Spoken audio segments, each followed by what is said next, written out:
Assalamualaikum warahmatullahi wabarakatuh. Waalaikumsalam warahmatullahi wabarakatuh. Selamat malam semuanya. Malam, Bu. Oke.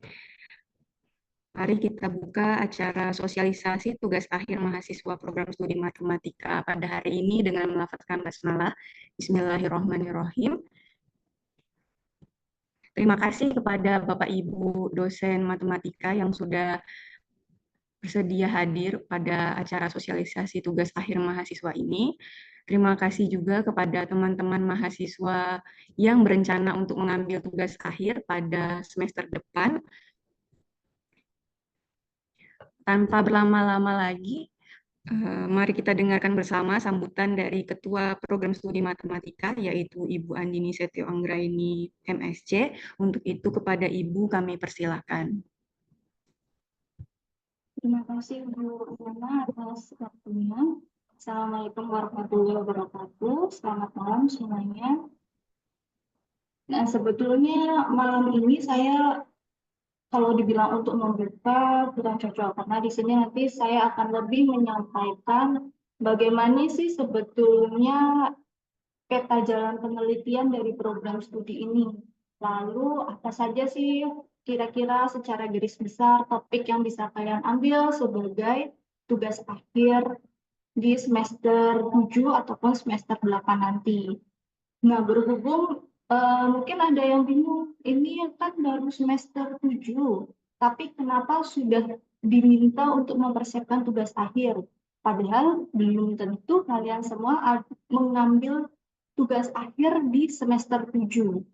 Nah, jadi ini namanya pra tugas akhir. Jadi kita persiapan menuju tugas akhir.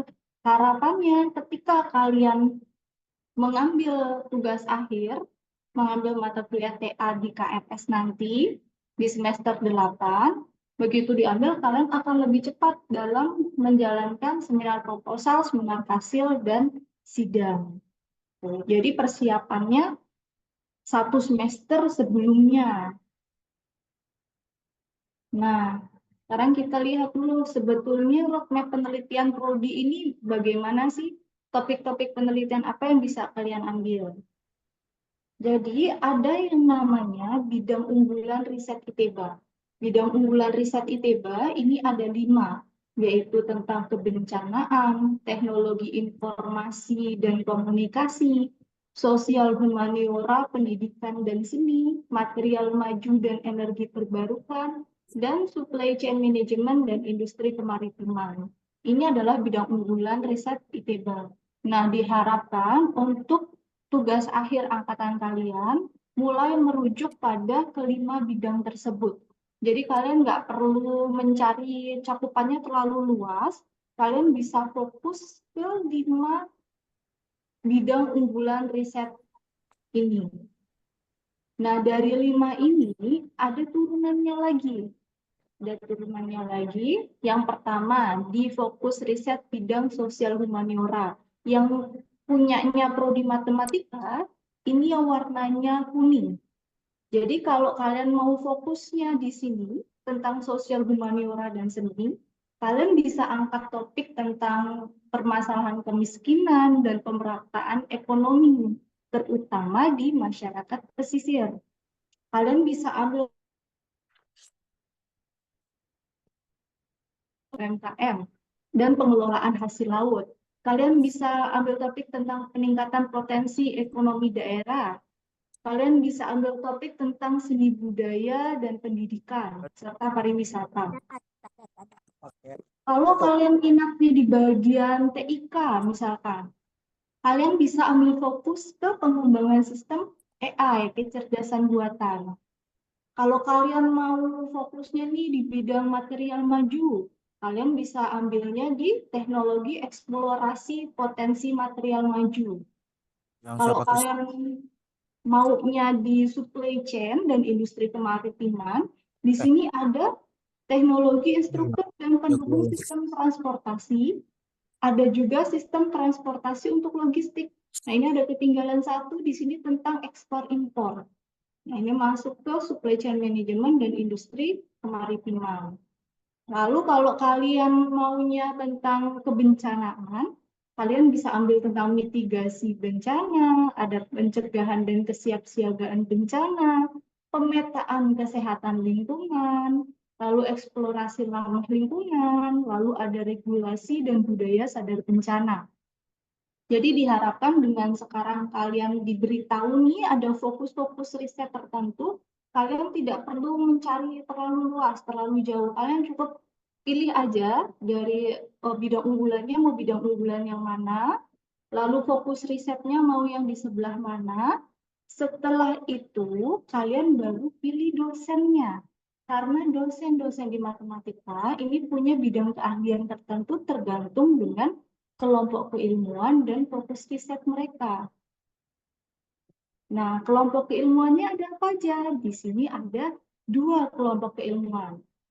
Untuk penelitian ya, yang pertama ini data analis.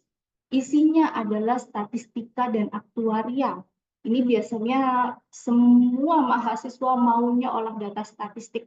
Nggak ada yang mencoba yang lain. Nah, saya harapkan untuk angkatan kalian TA-nya lebih beragam nanti. Nggak semuanya di statistik. Tentu kalau kalian maunya olah data statistika dan aktuaria, ada 3 pilihan dosen. Bisa dengan saya.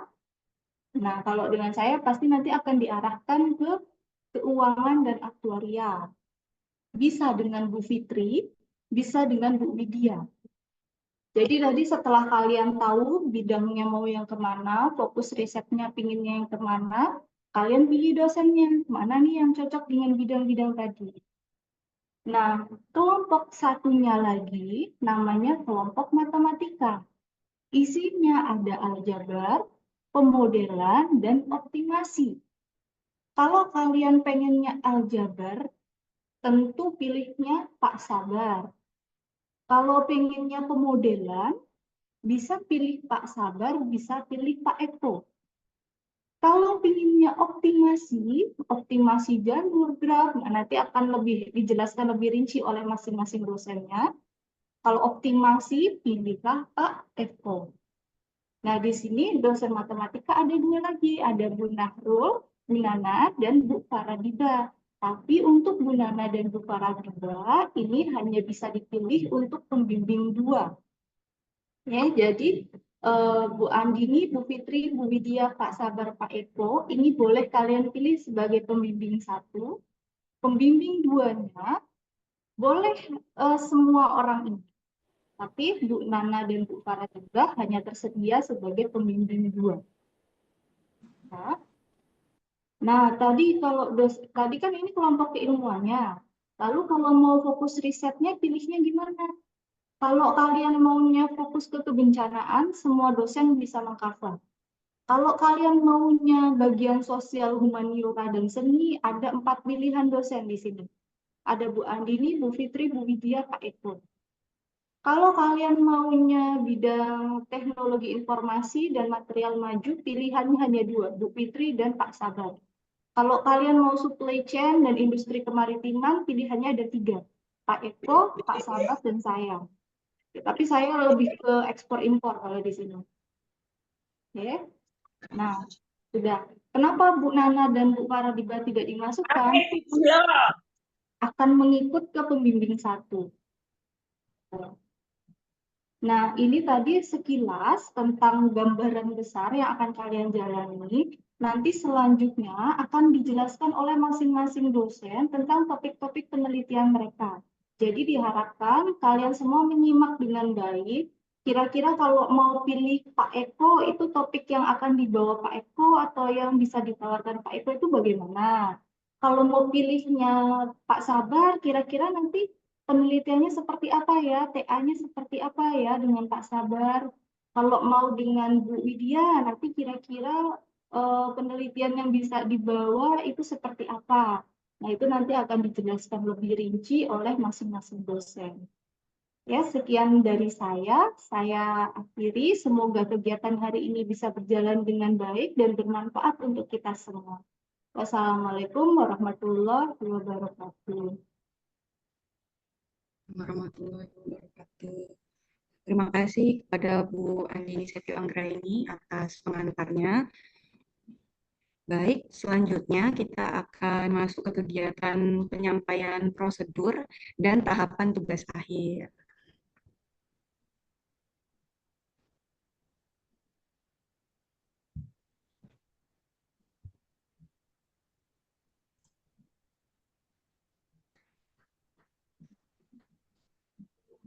Oke, untuk prosedur tugas akhir mahasiswa program studi matematika, di sini ada flowchart yang bisa teman-teman lihat semuanya untuk merangkum atau memperingkas bagaimana alur teman-teman untuk mengajukan tugas akhir. Nah, di sini ada kolom mahasiswa, kolom program studi matematika, kolom Fakultas Teknologi Informasi, kolom BAAK, dan kolom dosen pembimbing. Baik, untuk kita mulai dari awal. Nah, di sini untuk kolom mahasiswanya dulu kita mulai. Nah, teman-teman di sini bisa lihat sebelum memulai, di sini ada yang perlu dilihat terlebih dahulu. Kita coba klik untuk yang mulai ya di sini. Nah, itu adalah syarat pengajuan tugas akhir. Jadi teman-teman untuk dapat mengambil tugas akhir atau mengajukan tugas akhir, syaratnya adalah telah lulus minimal 120 SKS dan telah atau sedang mengambil mata kuliah kerja praktek, seperti itu. Kembali lagi. Nah, jika kedua syarat yang tadi sudah terpenuhi oleh teman-teman, maka teman-teman bisa mulai di sini. Langkah selanjutnya adalah mahasiswa mengajukan topik atau judul dan alternatif dosen pembimbing. Nah, di sini teman-teman bisa lihat juga bisa diklik. Nah, maka akan muncul formulir untuk pengajuan tugas akhir. Nanti teman-teman bisa isi ini, bisa di-download dan bisa diisi. Di sini sudah ada formulirnya. Jadi nanti di setiap bagian flowchart yang tadi itu sudah ada formulir masing-masing untuk keperluan di tiap-tiap bagian. Nah, misalnya untuk yang formulir pengajuan tugas akhir. Nah, di sini teman-teman bisa melihat ada nama, NIM, terus juga ada usulan dosen pembimbing. Nanti teman-teman bisa mengisikan di sini dua dosen pembimbing yang teman-teman usulkan. Kemudian ditulis di sini keilmuan prodinya, topik atau judulnya, dan abstraknya. Nanti setelah itu teman-teman bisa print dan kemudian minta pengesahan dari ketua program studi matematikanya. Nah, selanjutnya di bawah sini juga bisa teman-teman lihat apabila sudah disahkan oleh ketua program studi, maka teman-teman selanjutnya menyerahkan dokumen. Ada dua dokumennya. Yang pertama, form pengajuan tugas akhir yang ini, dan juga daftar nilai ataupun transkrip nilai. Seperti itu. Nah, jika sudah lengkap, teman-teman bisa ajukan kepada sekretaris prodi matematikanya. Nah, kita kembali lagi ke yang tadi berarti. Setelah proses mahasiswa mengajukan topik atau judul dan alternatif dosen pembimbing, nanti proses selanjutnya adalah yang warna biru ini di program studi. Jadi nanti program studi akan meng-ACC judul dan juga rekomendasi dosen pembimbingnya. Nah, setelah di ACC dan ada rekomendasi dosen pembimbing, di sini prosesnya akan ke fakultas. Jadi nanti akan dibuatkan SK dosen pembimbing oleh dekan. Nah, setelah ini kita turun ke bawah ke yang warna kuning lagi yang di mahasiswa. Jadi nanti teman-teman akan mendapatkan siapa pembimbingnya, sudah ada SK-nya, nanti teman-teman bisa menulis proposal dan menghubungi dosen pembimbingnya. Nah, ini juga bisa diklik. Kita coba klik ya.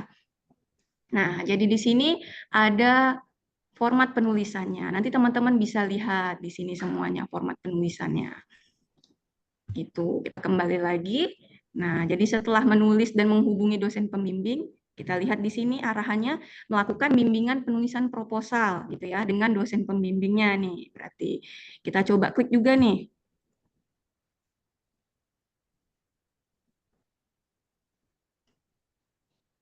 Nah, di sini ada kartu kendali bimbingan. Jadi, nanti teman-teman isi ini setiap melakukan bimbingan. Siapa nama pembimbing satu, pembimbing duanya juga ditulis, judul tugas akhirnya juga ditulis. Nah, di sini ya kartu kendali bimbingannya. Terus kita kembali lagi ke yang tadi. Nah, setelah melakukan proses bimbingan, apakah sudah sesuai Nah, nanti jika belum sesuai, maka teman-teman kembali lagi nih. Kalau belum sesuai, berarti bimbingan lagi penulisan proposalnya. Nanti kalau sudah sesuai, ya berarti nanti turun ke bawah ke proses yang warna kuning yang di mahasiswa. Di sini yaitu pendaftaran seminar proposal. Nah, teman-teman bisa klik juga nanti di sini.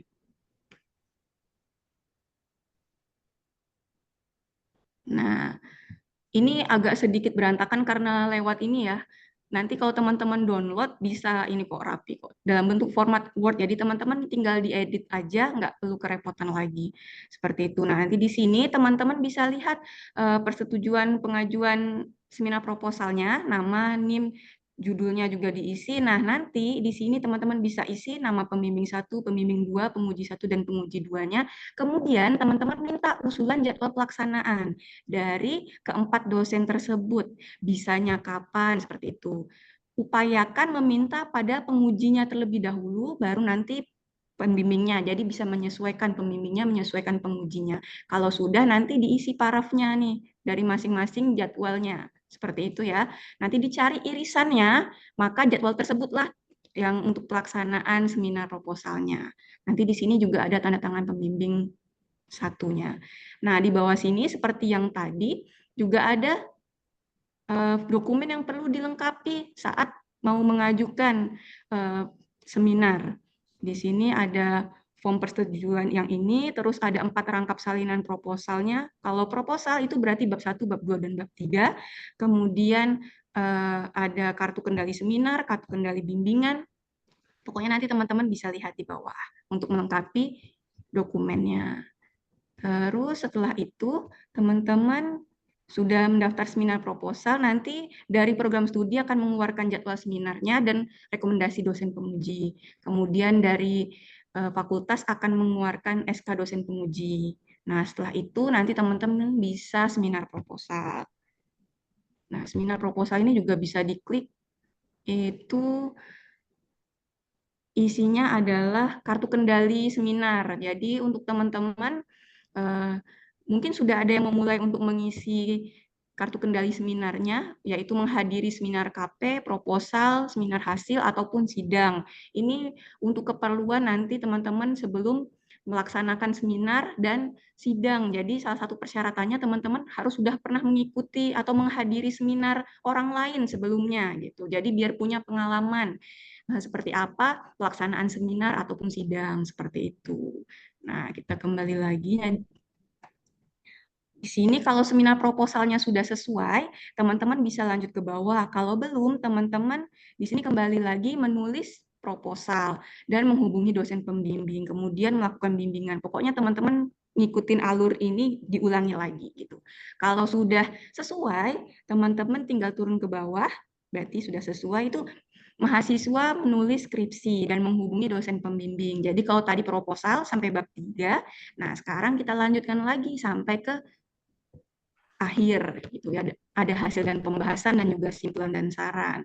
Nah, kita lanjutkan di sini menulis skripsi dan menghubungi dosen. Di sini juga ada template-nya, teman-teman bisa klik terus melakukan bimbingan penulisan skripsi seperti tadi lagi. Kalau sudah sesuai bisa lanjut, kalau belum bimbingan lagi ke atas sini kembali lagi flowchart-nya.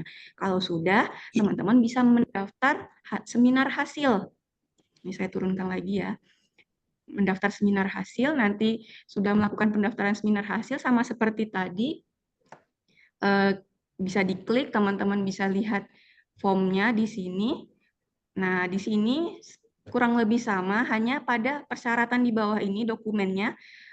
Kalau yang tadi itu laporan masih bentuk proposal, kalau yang ini sudah laporan TA, jadi semuanya sudah selesai. Nah, dan turnitinnya atau plagiarismenya harus kurang dari 30%. Seperti itu.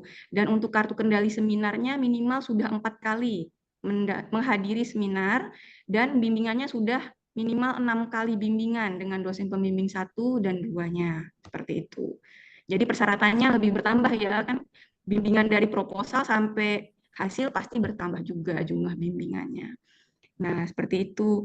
Kalau tadi sudah sampai seminar pendaftaran seminar hasil, terus sudah seminar hasil, kalau sudah sesuai turun ke bawah, kalau belum ulangi lagi menulis skripsi dan menghubungi dosen pembimbing lagi, melakukan bimbingan gitu. Nanti baru seminar ulang lagi kalau tidak sesuai. Tapi kalau sudah sesuai, teman-teman bisa lanjut menulis perbaikan.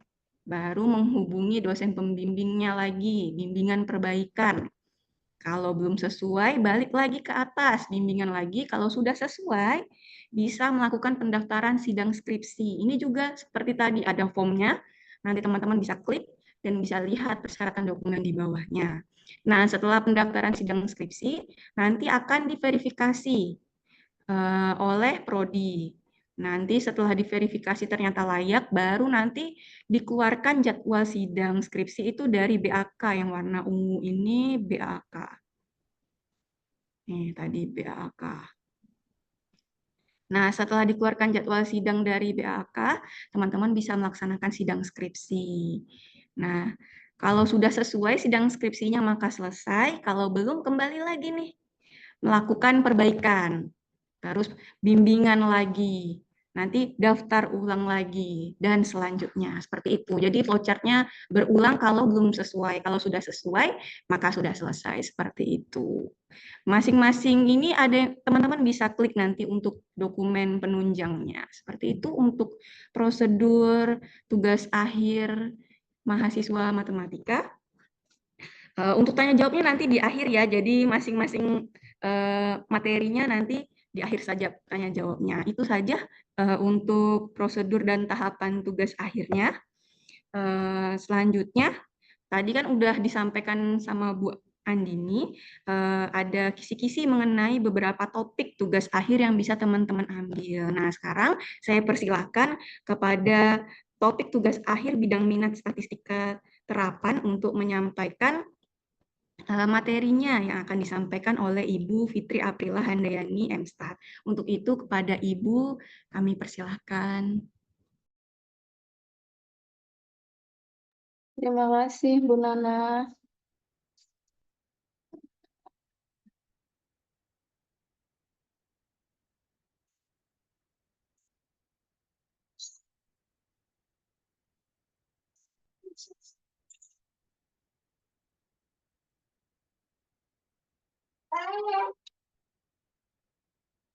Layar saya yang ini udah kelihatan? Ya, Bu. Udah. Luar biasa, Bu Andini, Bu Nana. Ini kalian harusnya udah nggak bingung lagi ya. Saya nggak banyak, saya 2 menit. Di sini saya fokus, sebetulnya saya dengan Bu Widya ya, lebih kepada tips memilih topik TA bidang statistika terapan. Di sini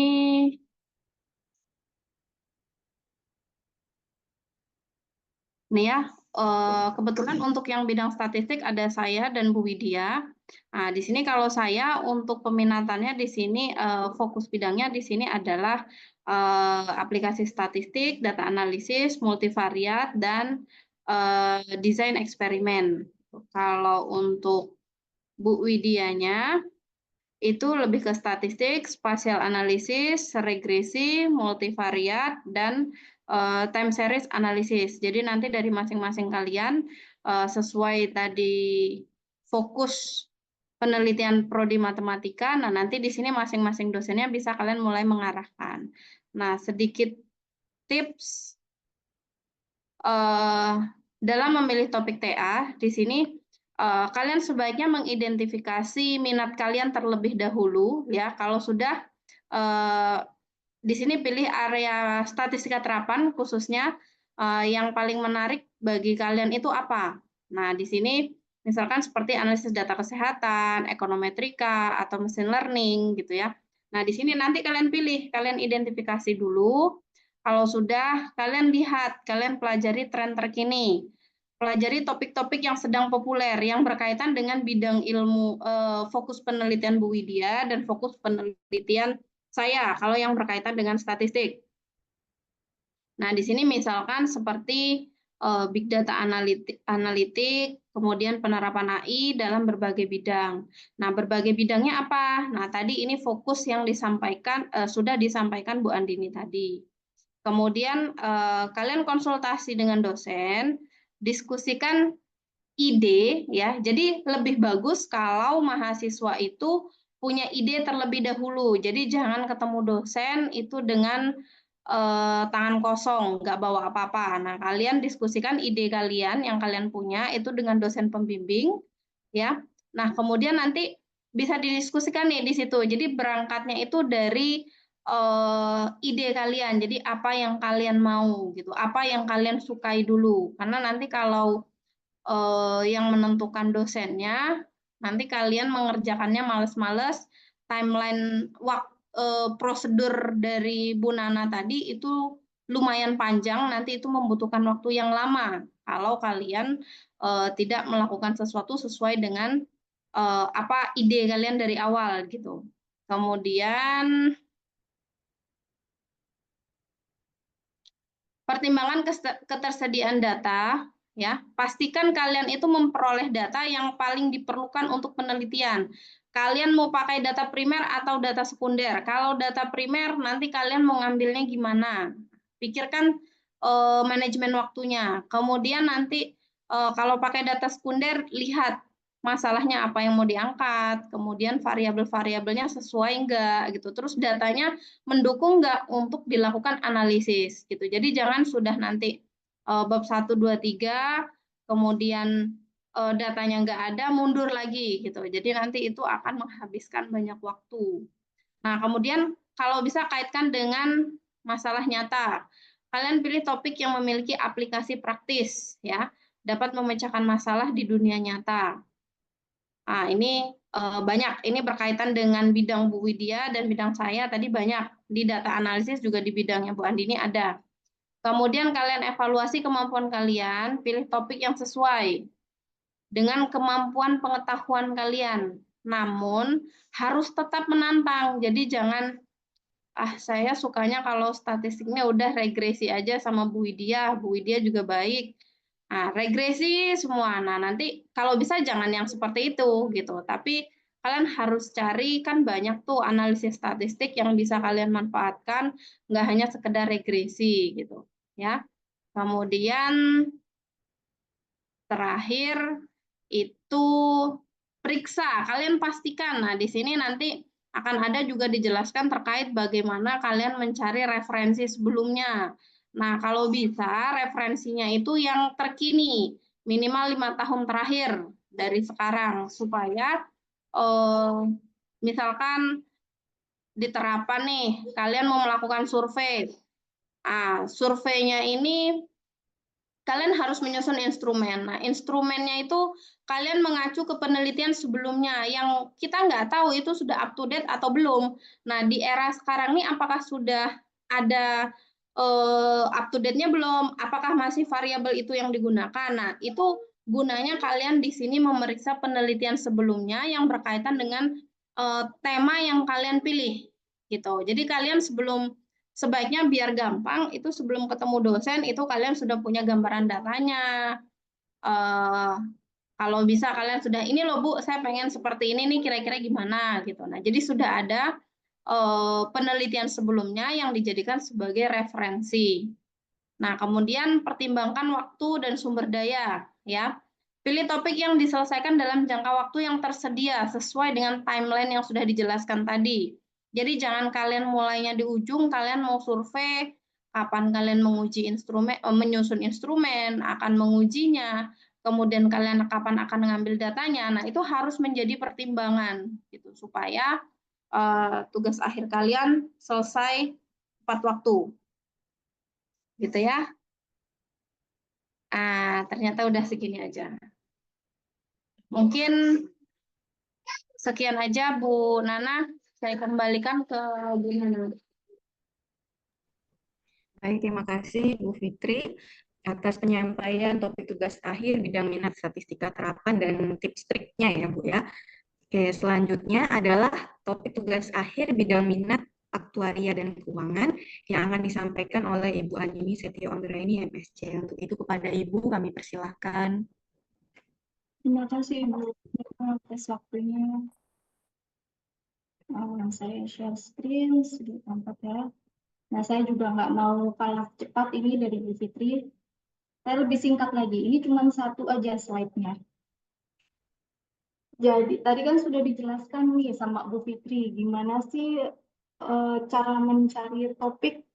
Nah, sekarang lebih kalau kalian maunya sama Bu Fitri Bu Widya kan tadi sudah dijelaskan apa saja topik-topiknya.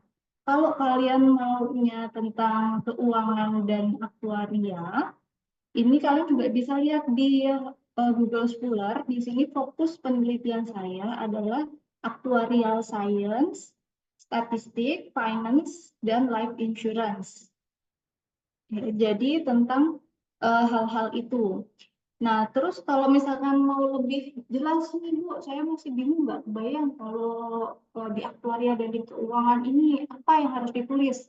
Nah, ada beberapa. Pertama, kalian bisa mengambil topik tentang optimalisasi dan peramalan portofolio saham. Tidak hanya saham, bisa instrumen keuangan-keuangan lainnya. Kalian pokoknya nanti arahnya adalah kalian membentuk suatu portofolio yang optimal dari beberapa instrumen keuangan. Bisa kalian pakai indeks Sharpe-Trainer-Jensen, bisa pakai value at risk atau conditional value at risk di VAR. Nah, ini kan ini diajarkan di pemodelan dan teori risiko, tapi belum diajarkan pun nanti tetap bisa. Jadi jangan takut dulu misalkan, Bu, tapi saya nggak pernah belajar ini, saya nggak paham ini. Namanya skripsi, itu nggak ada teman kalian yang akan paham, betul-betul paham tentang skripsi kalian, tentang tugas akhir kalian. Begitu kalian kerjakan tugas akhir, itu tanggung jawab kalian pribadi. Itu kalian harus berjuang dengan diri sendiri. Kalian harus mau belajar sendiri. Jangan takut dulu, nanti sama dosennya pasti dibimbing step by step. Jadi kalau misalkan, wah Bu, saya sudah ngeri dengan judulnya, jangan dulu. Kenalan dulu. Kalau bingung cara kenalannya, datangi dosennya. Bu, saya harus mulai dari mana? Kalau dosennya sudah mengarahkan, ikuti. Ikutinya step by step. Kalian nggak usah terlalu mikir jauh dulu ke depan. Wah, ini kayaknya ribet, ini atau gimana. Jangan. Satu persatu aja. Step by step. Nah, balik lagi ke topik-topik penelitiannya. Ini, kalau kalian yang suka instrumen-instrumen keuangan, kalian bisa meramalkan, bisa mengoptimalisasikan portofolio, kalian bisa mencari faktor risikonya, atau kalian bisa ambil tentang manajemen risiko, ekonomi, dan keuangan. Contohnya gimana sih cara memanajemenkan risiko dari saham, reksadana, obligasi, atau dulu kakak tingkat kalian pernah mengambil pengelolaan risiko dari dana pensiun di Indonesia. Gimana sih kalau dana pensiun itu kira-kira besar kerugiannya mampu suara saya masuk ya? Suara saya masuk ya? Masih, Bu. Masih. Masuk, Bu. Nah, berapa sih besar kerugian yang mampu dihandle oleh perusahaan agar tidak bangkrut? Nah, itu salah satu topiknya. Atau kalian bisa juga masuk ke bagian ekspor-impor. Bagaimana nanti resiko dari ekspor-impor, bagaimana transmisinya, bagaimana alur ekspor-impornya, peramalannya. Tuh. Nah, penelitian saya juga banyak di ekspor dengan menggunakan rantai Markov. Nanti baik yang diskrit ataupun yang kontinu. Nah, rantai bisnisnya kita bisa kelola di situ. Nah, ini kan yang dua di atas, ini lebih ke keuangannya. Jadi belum terlalu mendalam tentang life insurance-nya. Jadi di sini resiko, tapi masih di bidang ekonomi dan keuangan. Kalau kalian mau lebih terasa aktuarianya, lebih masuk ke life insurance-nya atau ke actuarial science-nya, kalian bisa ambil dua topik yang di bawah ini, yaitu tentang pemodelan multiple state dan multiple decrement. Kurang lebih sama seperti yang kita pelajari di matematika aktuaria 2. Apa aja yang bisa dimodelkan? Kalian bisa petakan transmisi penyakit. Ada banyak ribuan jenis penyakit di Indonesia, datanya juga bisa diakses.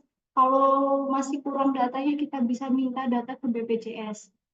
Kalian bisa petakan penyakit TBC, critical illness, long term care, bisa tentang demam berdarah, ada banyak.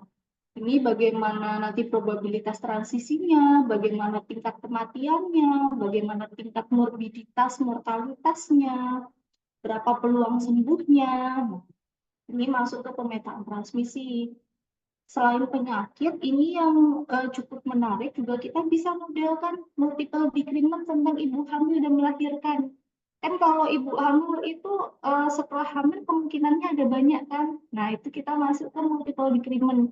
Gimana mortalitas, morbiditasnya, bisa kita pakai Kolmogorov, bisa Markov chain yang continue, discrete juga bisa. Nah, kalau mau yang lebih expert lagi, lebih aktuarial lagi, setelah dimodelkan, kalian bisa juga hitung preminya. Bisa premi life insurance, general insurance, ataupun di pensiun fund, dana pensiun. Dana pensiun kita bisa hitung atau rencanakan dana pensiun. Misalkan nanti kita buat perencanaan dana pensiun untuk dosen dan karyawan di ITBA. Nah, itu bisa. Kita bisa bikin hitung net premium, bisa juga natural hedging. Natural hedging itu komposisi suatu portofolio, gimana sih bentuk komposisinya agar risikonya itu minimum. Itu namanya natural hedging.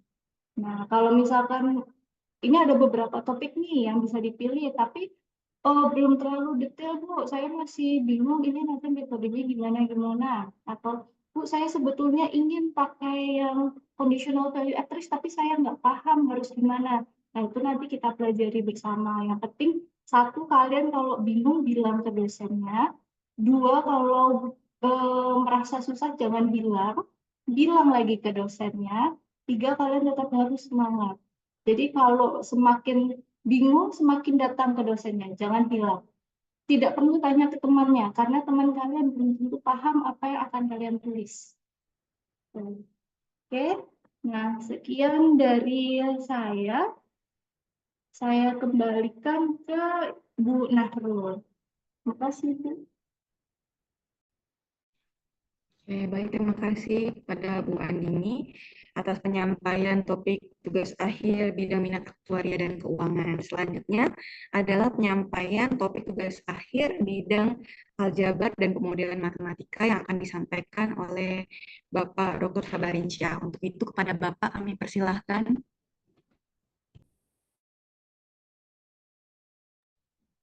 Ya, terima kasih Bu Nana. Selamat malam mahasiswa matematik angkatan 2021 ya. Mana suaranya? Malam Pak Sabar. Selamat Ya, malam oke. juga Pak. Aduh, Bapak udah kangen dengar suara kalian ya. Malam, Pak.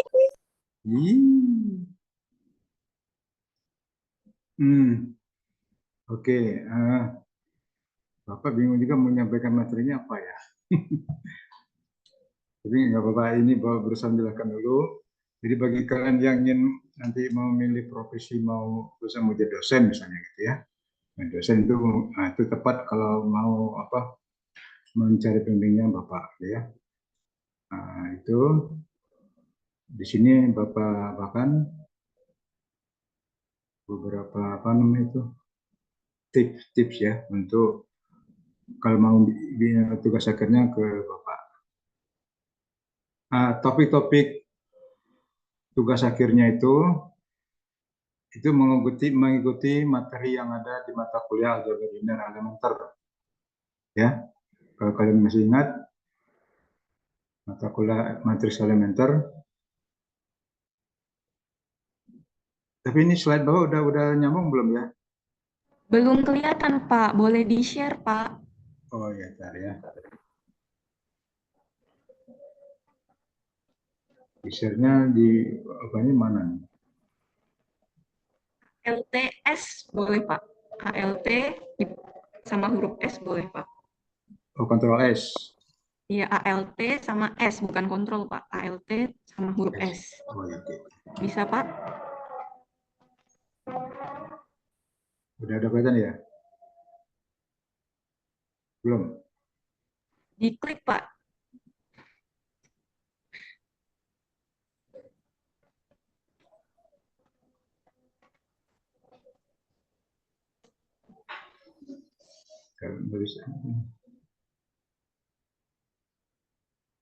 Jadi ALTS kan?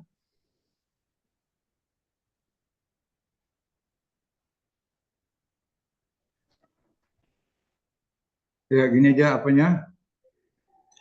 Prosedurnya nanti kalau kalian bingung tugas akhir sama Bapak,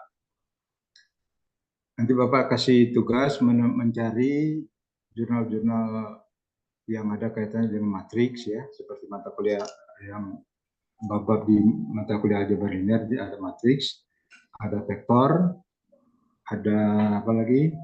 Hasil kali dalam, transformasi linear dan ruang eigen, nilai eigen, nilai dan eigen.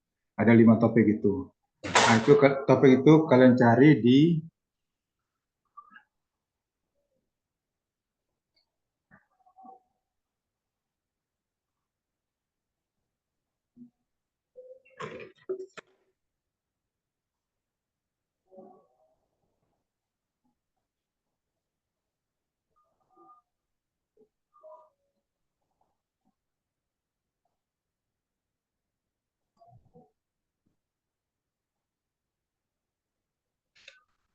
ya, oke.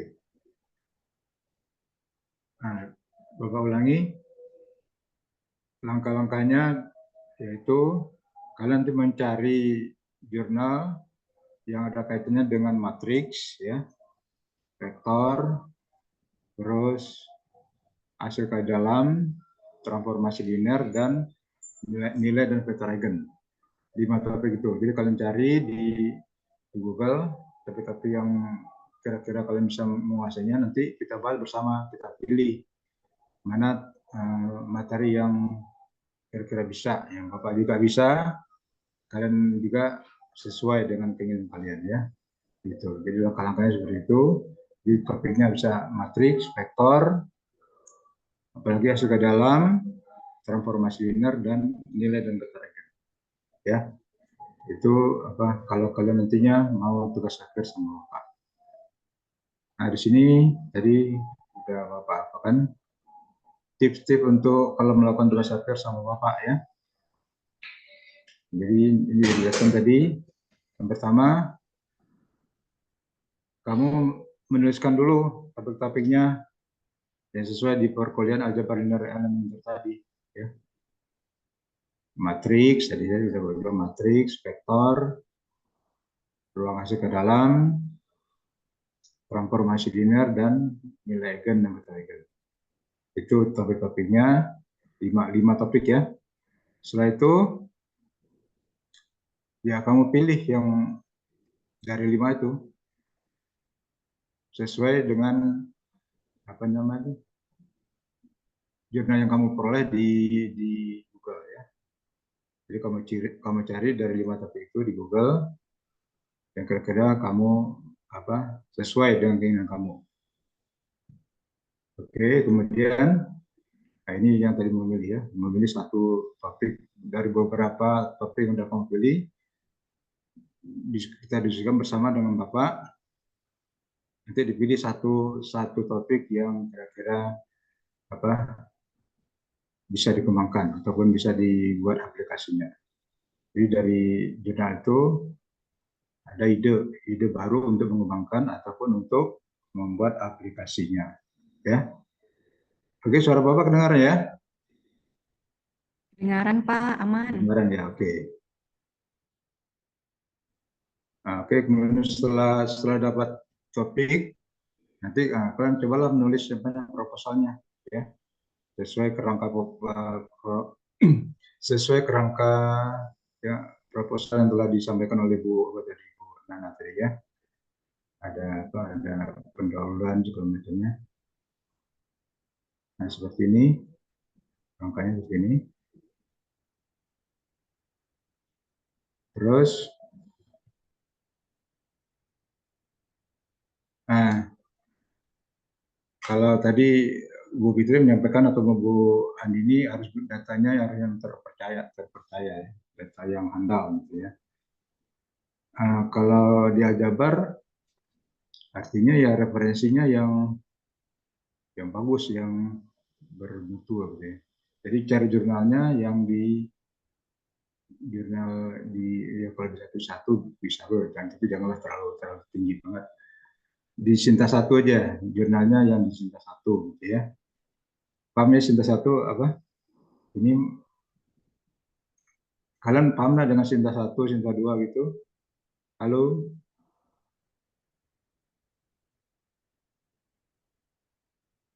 Nggak ada suaranya ya. Jadi yang kalau nggak paham apa itu Sinta satu, Sinta dua, sebenarnya cari aja di Google, ketik aja jurnal Matrix gitu ya, jurnal nasional Matrix atau jurnal nasional vektor gitu ya, itu nanti akan keluar.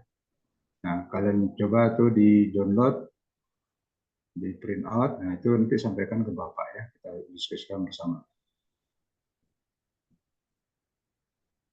Oke, nah ini kita diskusikan topik yang akan dipilih.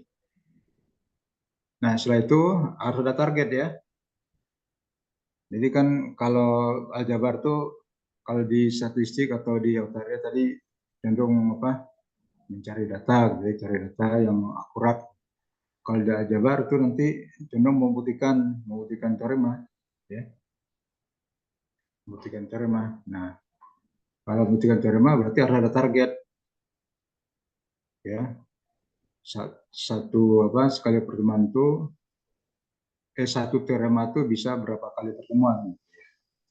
Kalau bisa satu teorema satu pertemuan itu udah bagus banget ya. Jadi kalau biasanya satu teorema itu 2 atau 3 kali pertemuan. Nah, kalau di itu biasanya ada 2 atau 3 teorema. Ada 2 atau 3 teorema. Nah, itu yang akan yang akan kamu buktikan ya, selama tugas akhir di bawah bimbingan Bapak. Ya. Oke. Nah, oke, ini prosedurnya udah disampaikan oleh Bu Nana tadi ya, jadi nggak perlu jelaskan lagi.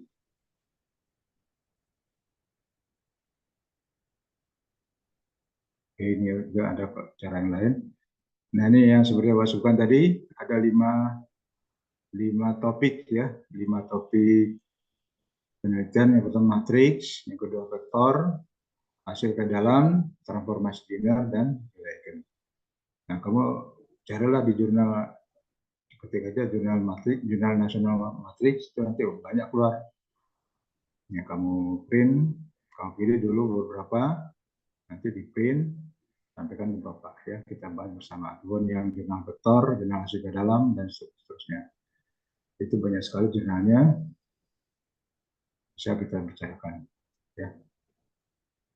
Oke, mungkin gitu aja Bu Nana, penyampaian dari saya tentang topik Pak Aljabar bagi mahasiswa yang ingin tugas akhir Aljabar dengan saya. Oke, terima kasih. Baik, terima kasih Pak Sabar atas penyampaiannya mengenai bidang minat aljabar dan pemodelan matematika. Selanjutnya adalah topik tugas akhir bidang minat optimasi yang akan disampaikan oleh Pak Eko Sulistiono, MSI. Untuk itu kepada Bapak kami persilahkan. Baik, terima kasih atas kesempatan yang telah diberikan. Assalamualaikum warahmatullahi wabarakatuh. Selamat malam semuanya. Saya izin share screen ya.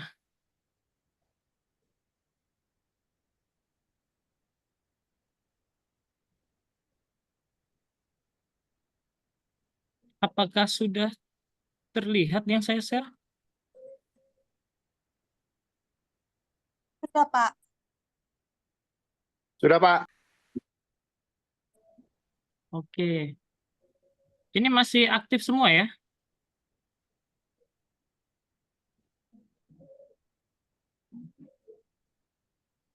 Oke. Jadi terkait peminatan optimasi, ini ya kurang lebih sebenarnya terkait bidangnya Pak Sabar mungkin agak nyerempet-nyerempet sedikit. Jadinya makanya tadi dikatakan oleh Bu Andini mungkin bisa berkolaborasi antara Pak Sabar dan saya ataupun Ibu Nahrul Hayati terkait topik penelitian untuk matematikanya. Jadi di sini saya akan menjelaskan sedikit mungkin terkait peminatan optimasi. Nah, di sini mungkin sebagian besar dari teman-teman di sini udah kuliah pengantar optimasi ya. Jadi tidak terlalu banyak atau sudah pahamlah sedikit terkait optimasi.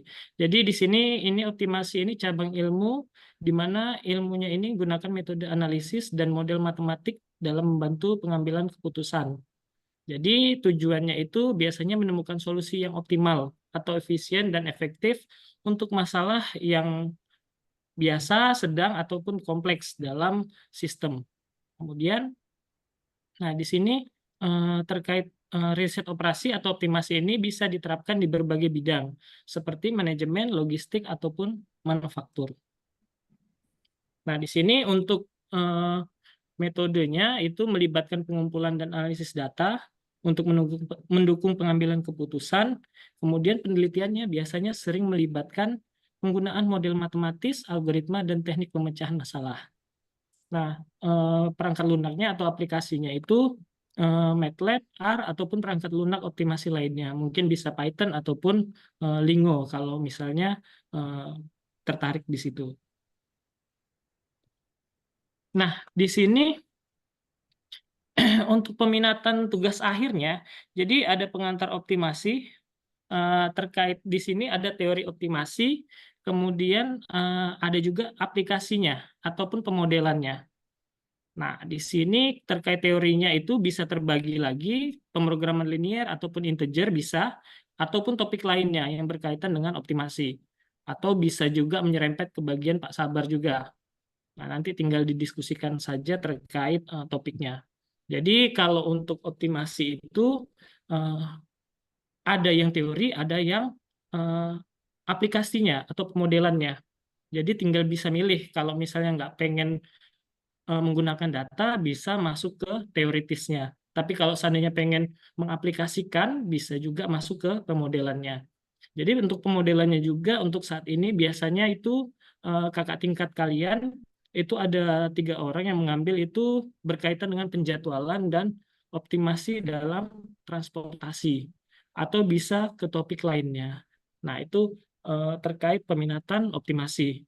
Cuma untuk topik lainnya ini nanti bisa didiskusikan terkait topiknya apa dan tergantung juga peminatan teman-teman seperti apa. Kira-kira seperti itu untuk optimasi ya.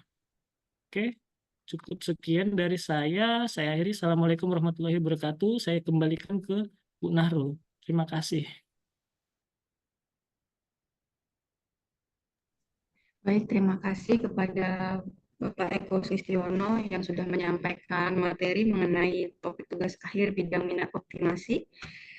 Selanjutnya adalah penyampaian mengenai struktur laporan tugas akhir. Oke, jadi karena sekarang kita mau melihat struktur laporan tugas akhir, kita kembali ke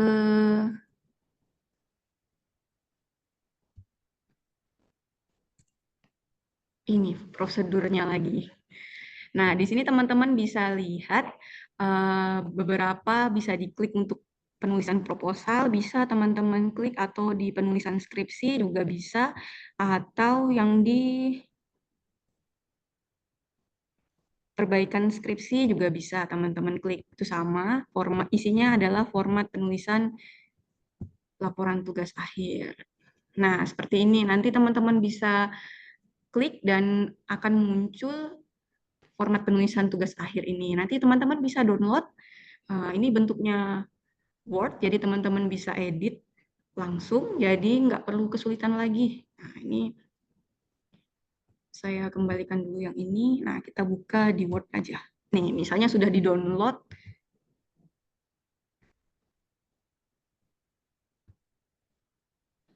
Sebentar.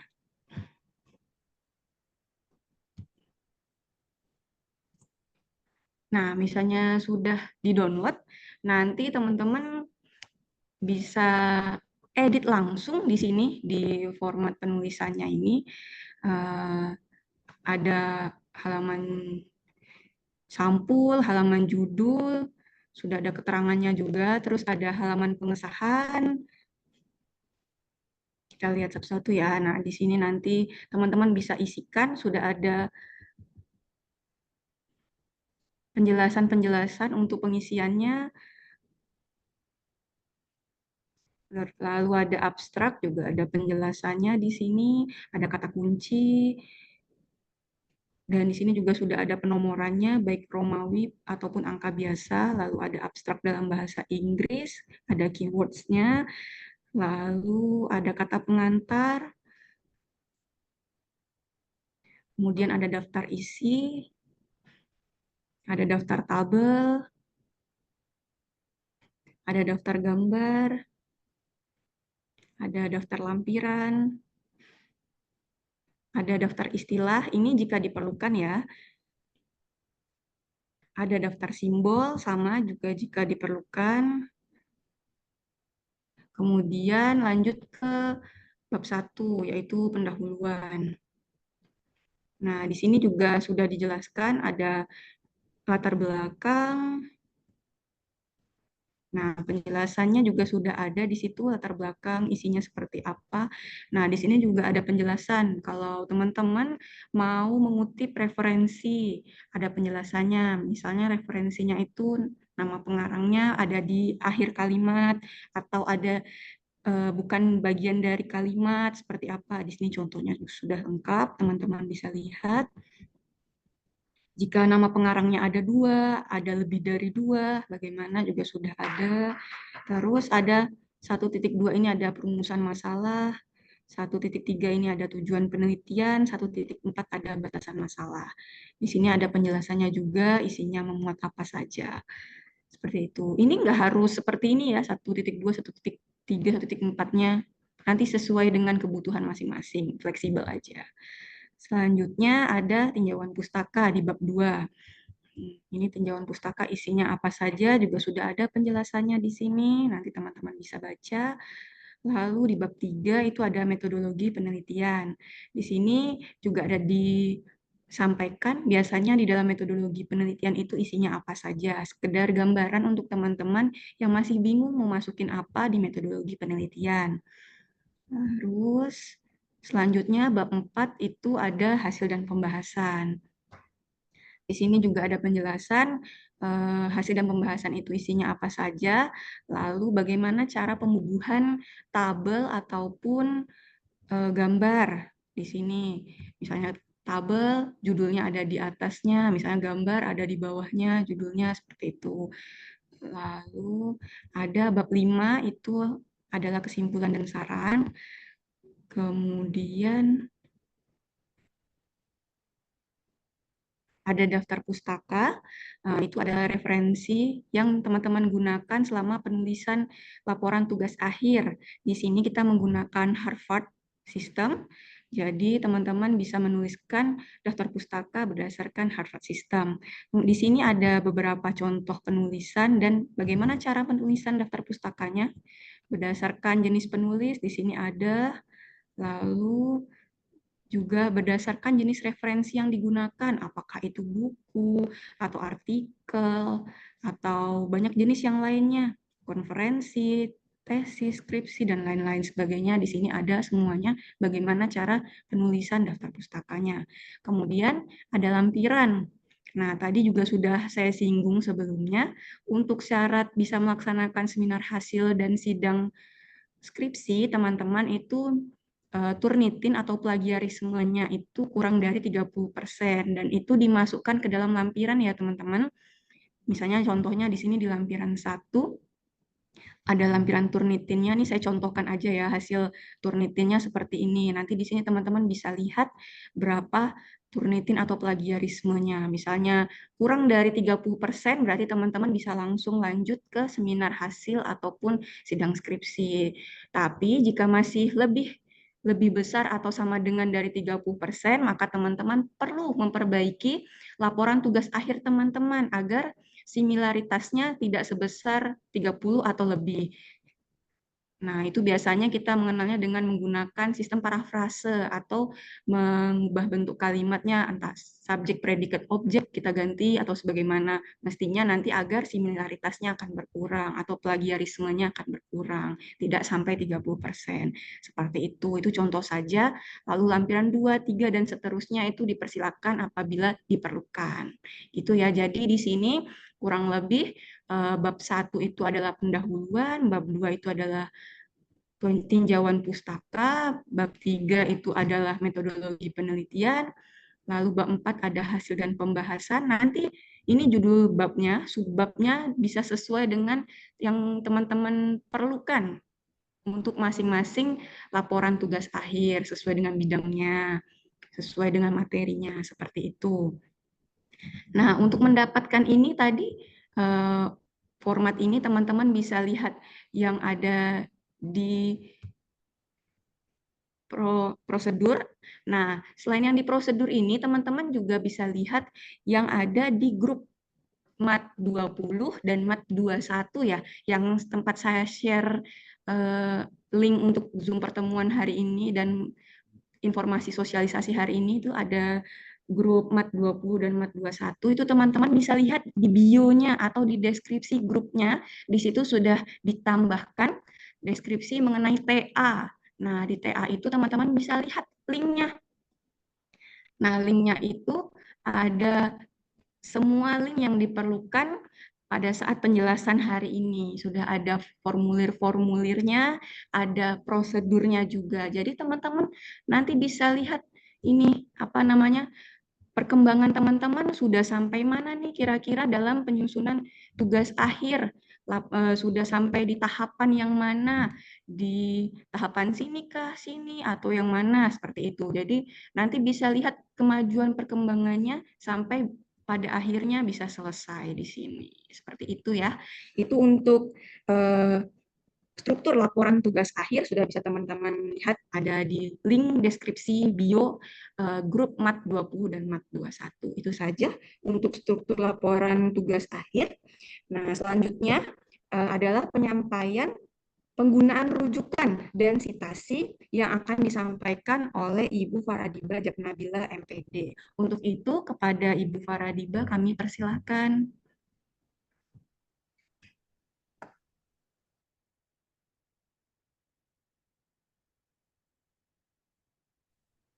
Iya, terima kasih Bu Nana. Suara saya masuk nggak? Masuk Bu, aman Bu. Oke, selamat malam semuanya. Malam Ibu. Iya, di sini saya akan menyampaikan topik tugas akhir tentang bagaimana cara mensitasi. Sebentar saya share screen dulu.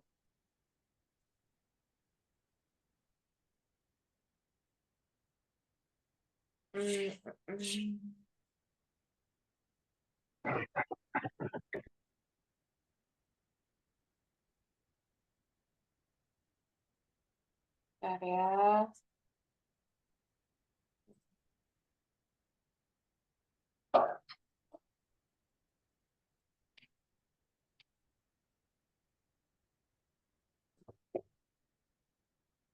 Ya, ini saya punya PPT yang sudah saya PDF-kan ya. Di sini adalah tutorial Mendeley. Jadi tutorial Mendeley di sini itu adalah bagaimana cara adik-adik semua menginput referensi yang adik-adik pakai di dalam tugas akhir, kemudian mensitasinya ke dalam tugas akhir adik-adik gitu ya. Nah, Mendeley ini merupakan suatu aplikasi, jadi nanti adik-adik bisa download. Sebelum itu, di sini saya mau jelasin sedikit. Bentar ya.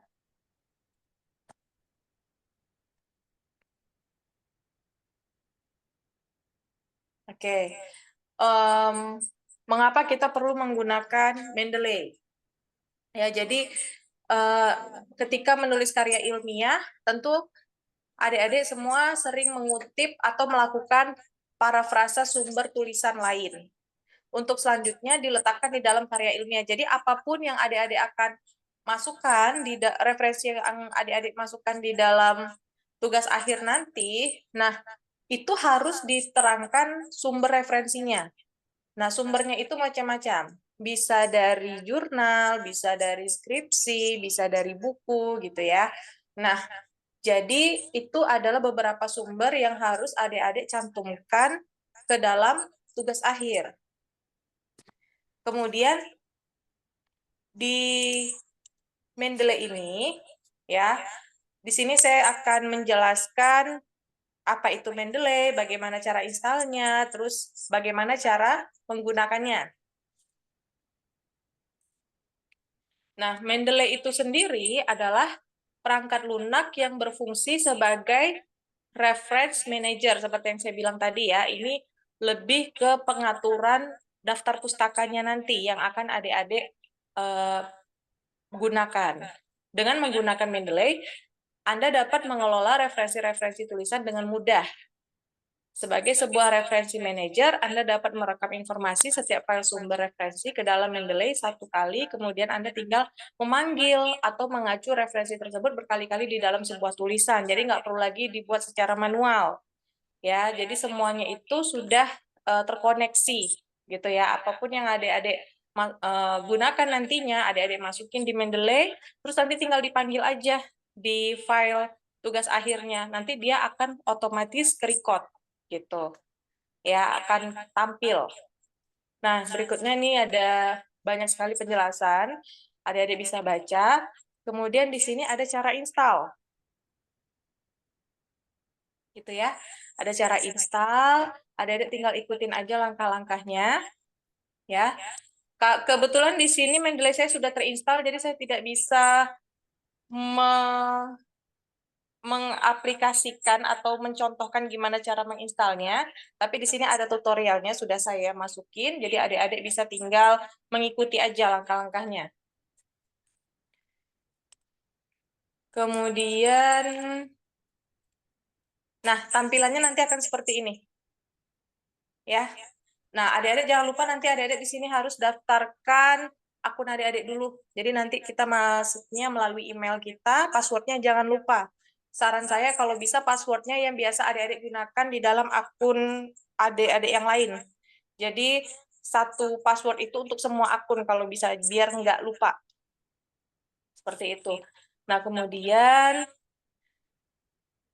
nah di sini gimana cara menginstal citasinya ya ke Microsoft Word-nya.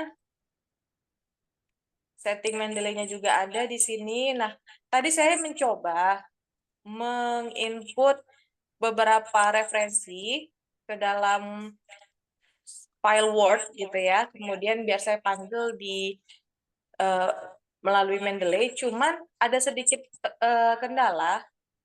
Kendalanya itu sepertinya Mendeley saya ini butuh diupdate. Jadi ketika saya mengaplikasikan agak sedikit bermasalah dia. Harus diupdate dulu. Tapi saya coba lagi, mana tahu udah bisa. Di sini saya share. Bentar ya.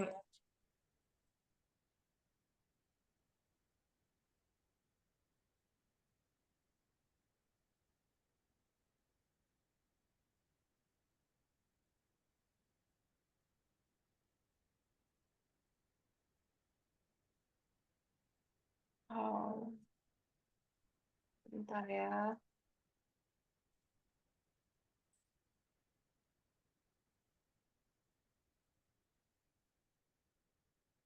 Ya, susah dia.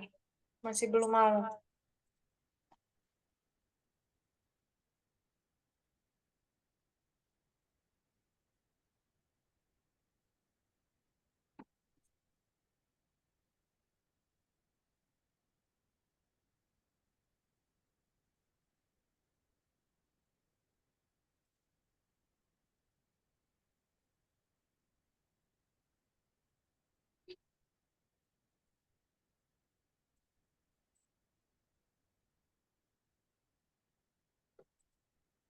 Saya minta waktu sebentar aja. Nanti saya coba kembali lagi. Hanya berapa menit, sebentar aja.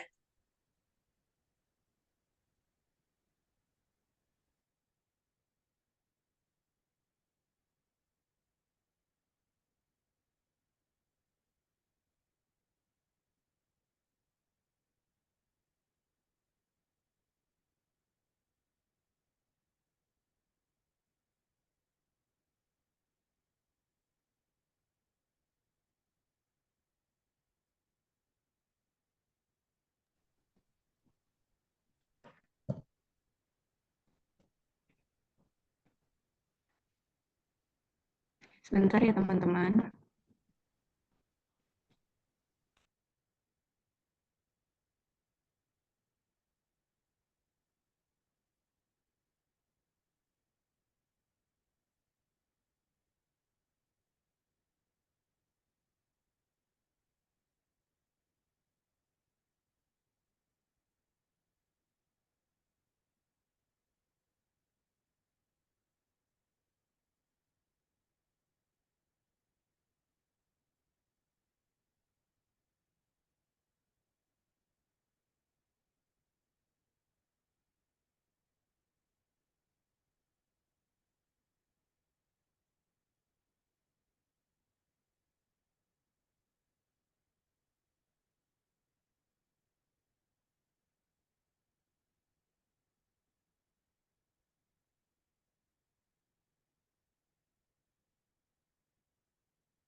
Baik, sambil menunggu Ibu Faradiba untuk mempersiapkan materinya, saya mau memberi sedikit tips.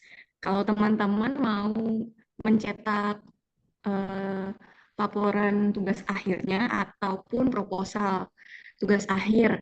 Nah, saya beri saran sebelum mencetak itu teman-teman save dulu dalam bentuk PDF. Kadang itu beberapa beberapa printer misal ataupun Windows ataupun Office dari teman-teman kadang saat untuk proses print atau pencetakan itu bisa berubah template ataupun marginnya kadang.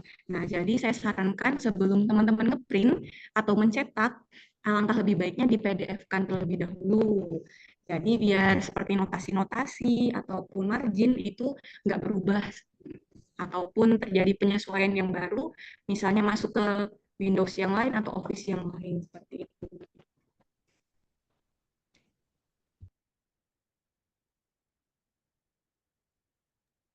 Bu Nana, Ya, Bu saya Faradiba, bisa silakan. lanjutkan ya Bu Nana. Ya, silakan Bu Faradiba. Jadi adik-adik, mohon maaf ini memang bermasalah sedikit ya ketika di-link-kan ke Word. Cuman itu sebenarnya tidak terlalu apa tidak terlalu bermasalah juga karena udah saya tampilkan di PPT saya. Jadi adik-adik bisa ngikutin langkah-langkah di situ. Nah, sekarang saya mau kasih tahu gimana sih caranya kita mengupload data kita, mengupload jurnal.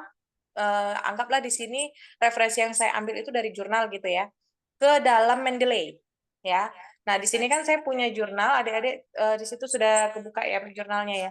Nah, jadi di sini jurnalnya itu tentang kedudukan motivasi belajar siswa dalam pembelajaran. Nah, jurnal inilah yang akan saya masukkan ke dalam Mendeley gitu ya. Bentar.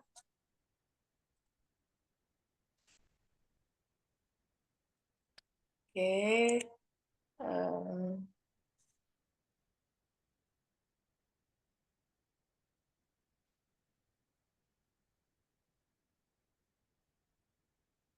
Nah, ini adalah tampilan Mendeley saya. Adik-adik bisa kelihatan semuanya? Bisa Bu, aman. Oke, nah di sini ada banyak sekali referensi-referensi yang sudah saya gunakan. Nah, di sini kita coba memasukkan dokumen yang baru, ya, yang akan saya pergunakan dalam penelitian saya, istilahnya seperti itu ya. Nah, dan di sini yang saya gunakan adalah, yang saya ambil referensinya adalah jurnal, ya. Nah, di sini adik-adik bisa lihat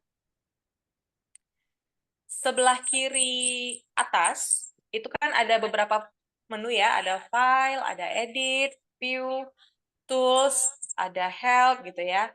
Bawahnya di sini ada add, folders, sync, dan help. Nah, di sini untuk menambahkan dokumen, adik-adik bisa klik add di sini, ya. Nah, kemudian cari file yang mau adik-adik masukkan atau referensi yang mau adik masukkan ke dalam Mendeley. Di sini saya tadi tentang motivasi, kalau nggak salah dia yang motivasi 1 ini. Di sini kita open. Ya. Nah, ini dia. Keluar dia nih, yang paling pertama. Kita bisa klik untuk memastikan benar nggak ini yang tadi kita mau ambil.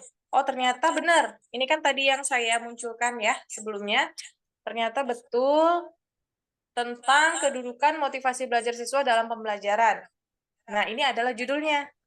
Banget bau mobil barunya. Oh iya, aku cuma tanya. Kemudian siapa penulisnya? Penulisnya ini namanya adalah Amna Emda. Jadi satu orang. Baru. Beneran kerasa banget. Oke, ini siapa ya yang bersuara ya? Minta tolong untuk matikan mikrofonnya biar tidak saling bersaut-sautan suara kita. Oke, saya lanjut ya. Nah, di sini penulisnya penulis tunggal ya, yaitu Amna Emda. Oke. Nah, perlu adik-adik perhatikan kalau di dalam mensitasi jurnal, adik-adik perlu memasukkan nama jurnalnya. Di sini nama jurnalnya adalah Lantanida Jurnal. Kemudian yang belakangnya ini itu juga perlu dimasukin. Nah, saya jelasin, vol ini apa? Vol ini adalah volume. Volume jurnalnya ternyata volume nomor 5, volume 5 dengan nomor 2. Gitu ya. Saya ulangi, volume 5 dengan nomor 2. Tahunnya kapan sih jurnal ini diterbitkan? Oh, ternyata di tahun 2017. Nah, halamannya dimulai dari halaman 93 sampai 196. Wah, banyak sekali ya. Ini sepertinya kumpulan beberapa jurnal gitu ya. Nah, kemudian di sini adik-adik bisa lihat sebelah kanan. Sebelah kanan ya, paling kanan. Di sini ada details ya, ada tipe. Tipenya itu ada macam-macam di sini. Ya, saya klik, ada pilihannya buku, ada book session, gitu ya.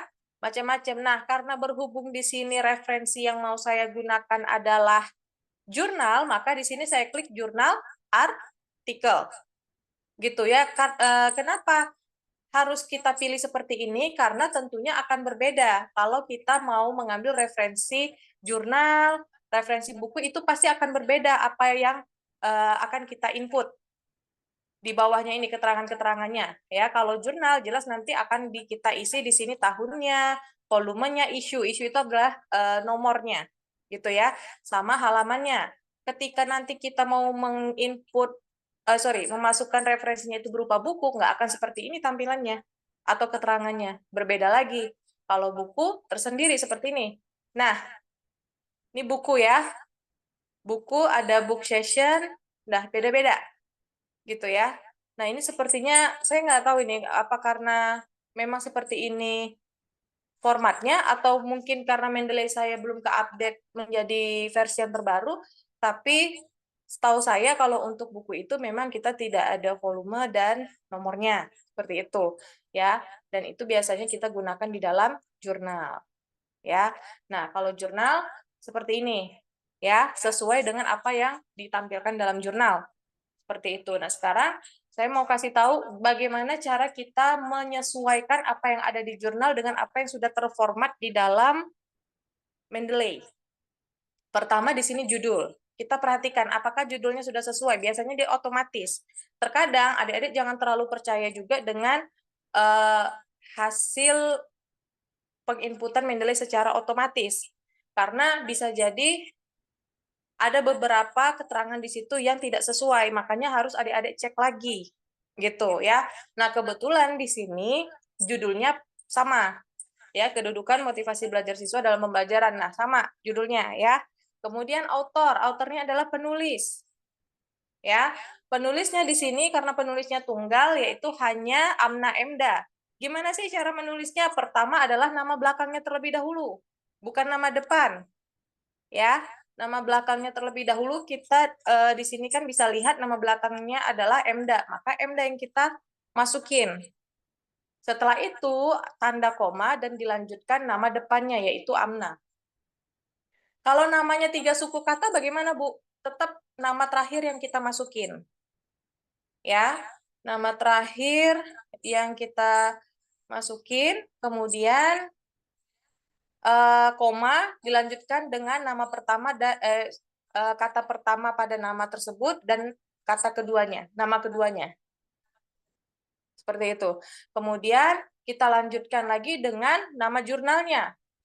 Nama jurnalnya apa di sini? Lantanida kan? Nah, makanya kita masukin juga di sini Lantanida Jurnal. Ya, tahunnya yaitu tahun terbit. Tahun terbitnya tahun berapa di sini? 2017. Volume itu adalah vol yang tertera di atas ini ya, di sebelah kiri jurnalnya, vol. Nah, itu menandakan singkatan dari volume. Volumenya berapa di sini? 5. Maka kita taruh di sini 5. Kebetulan di sini keset otomatisnya itu sudah sesuai ya. Nah, tapi sekali lagi saya ingatkan, jangan langsung percaya dengan settingan otomatis Mendeley. Terkadang ada beberapa kesalahan kesalahan yang di-input sama Mendeley sehingga perlu kita cross-check ulang. Seperti itu. Nah, kemudian isu ini adalah nomor. Nomornya berapa sih? Nomor jurnalnya nomor 2. Halamannya dari halaman 93 sampai 196. Nah, kemudian ini abstraknya, ya. Abstraknya, dan ke bawah-bawah ini, nih adik-adik bisa input, ada DOI-nya juga. DOI itu terkadang langsung ada di dalam halaman jurnal, kadang kita harus lihat dari link jurnalnya. Seperti itu. ISSN-nya juga ada, nomor ISSN-nya ini ada macam-macam, ada yang dari print-nya, hasil cetakannya, atau hasil online-nya. Beda-beda biasa nomornya, dan biasanya yang kita input di sini adalah hasil online-nya. Seperti itu. Nah, setelah semuanya ini sudah oke, adik-adik tinggal masukin di Word. Nah, ini dia, mohon maaf saya tidak bisa share Word-nya itu seperti apa, karena tadi sudah saya coba, tapi masih bermasalah. Cuman di sini sudah ada saya masukin di dalam tutorialnya. Tutorialnya itu, bentar ya, saya coba share kembali tadi tutorialnya.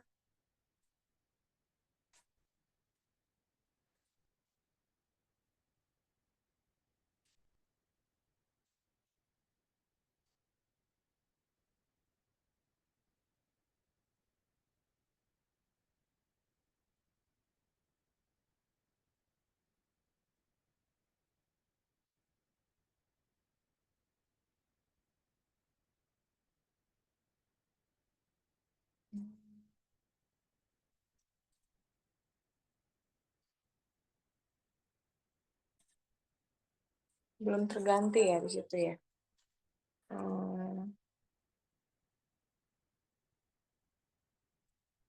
Bentar, saya ulang share.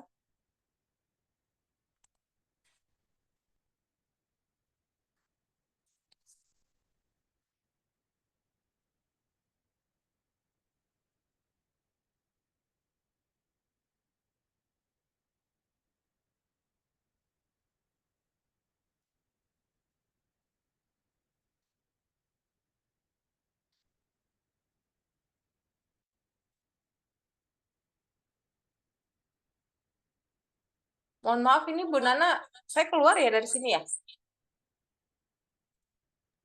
Masih kok, Bu Faradiba. Oke. Hmm,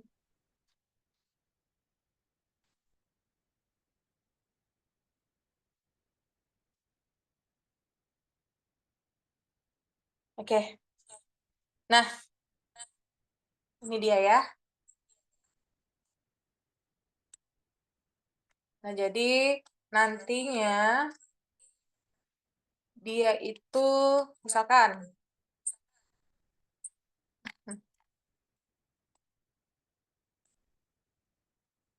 adik-adik kan tadi kita ambil rujukannya dari jurnal yang tadi ya. Kita mungkin mau ngambil pengertian motivasi. Motivasi itu apa? Maka rujukannya kan sudah kita ambil nih, contohnya seperti ini. Ya, misalkan ini kita ambil rujukannya. Oh, ini lambat ya dia pergerakannya. Oke.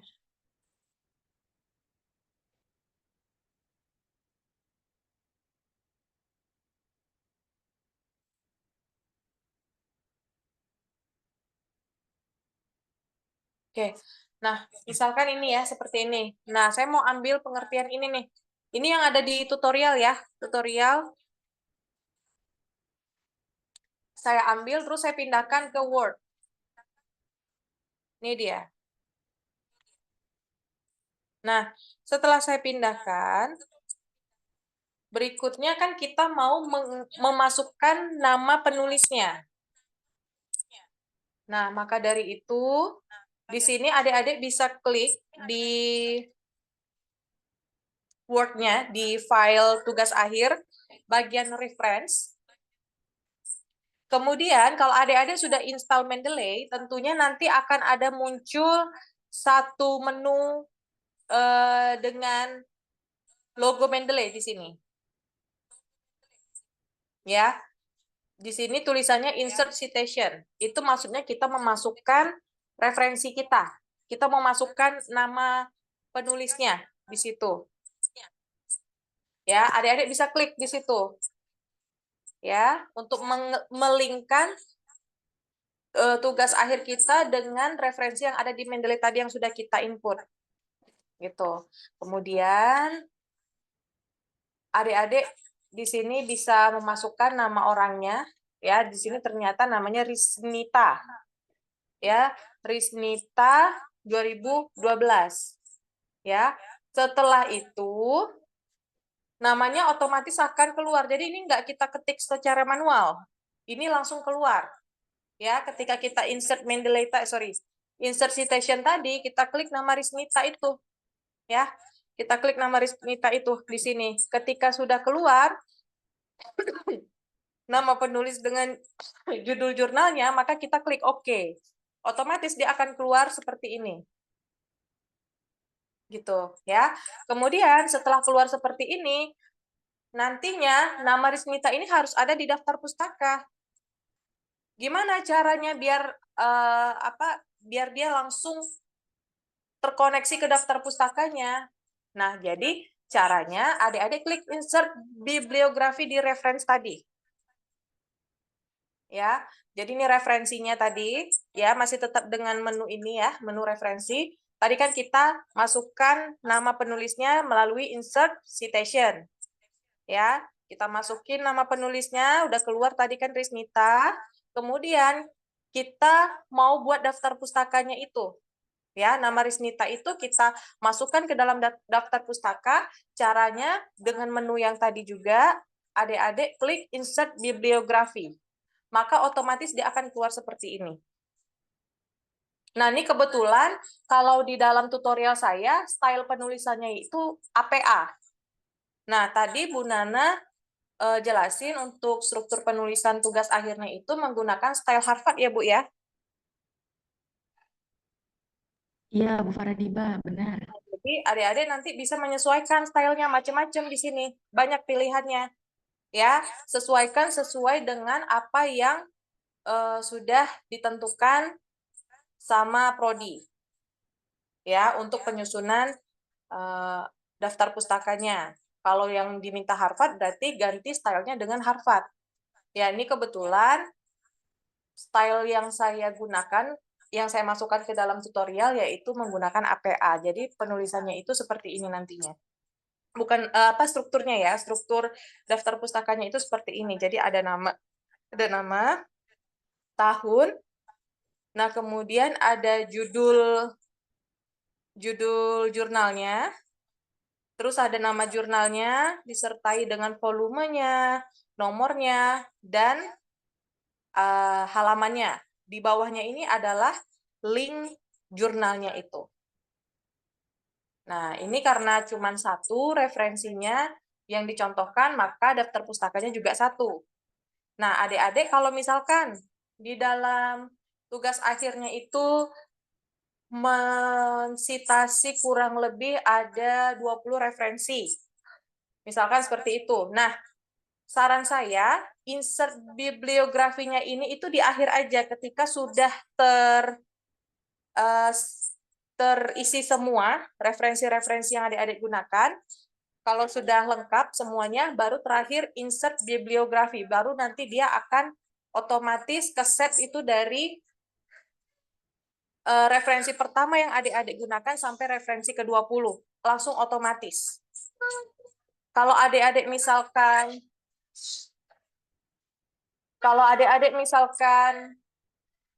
memasukkannya satu, habis itu langsung di-insert bibliografi. Nah, nanti dia akan keulang-ulang terus sampai ke bawah. Akan double-double dia nampilinnya. Jadi lebih baik itu terakhir aja, insert bibliografinya ketika adik-adik sudah fix menggunakan referensi yang adik-adik mau berapa nih, misalkan 20. Nah, baru di referensi ke-20 setelah adik-adik input di insert citation tadi, langsung insert bibliografi. Langsung dia nantinya akan terformat dari referensi pertama yang adik-adik gunakan sampai referensi ke-20. Jadi nggak akan ke-double, nggak akan keulang-ulang dia menampilkannya. Seperti itu. Agak sedikit ini ya, agak sedikit panjang penjelasan saya. Memang sepertinya waktunya yang kurang cukup. Enaknya seperti ini nih langsung face to face, langsung dipraktekkan dengan laptop adik-adik gitu ya. Cuman ya sudah, nggak apa-apa kalau misalkan adik-adik bingung, boleh hubungin saya. Dan ini juga akan saya share juga tutorialnya nanti di grup. Gitu ya. Mungkin dari saya sekian dulu.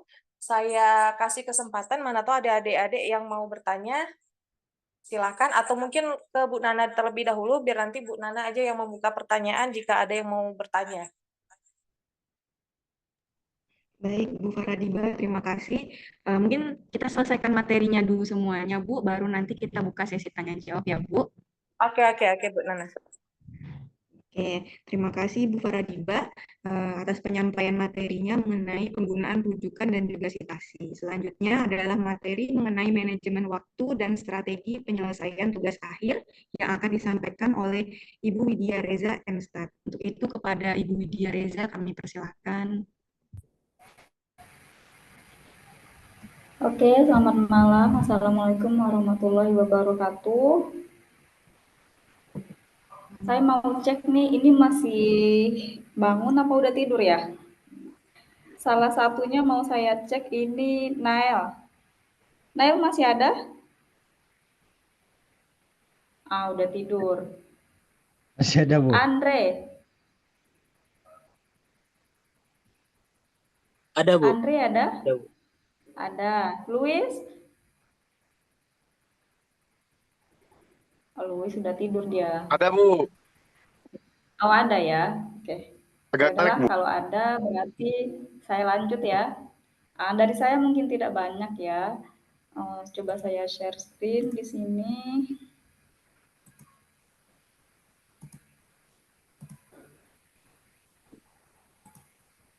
Kelihatan slide-nya?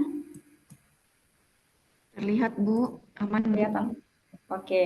Nah, di sini saya akan menjelaskan sedikit tentang manajemen waktu dan strategi penyelesaian tugas akhir.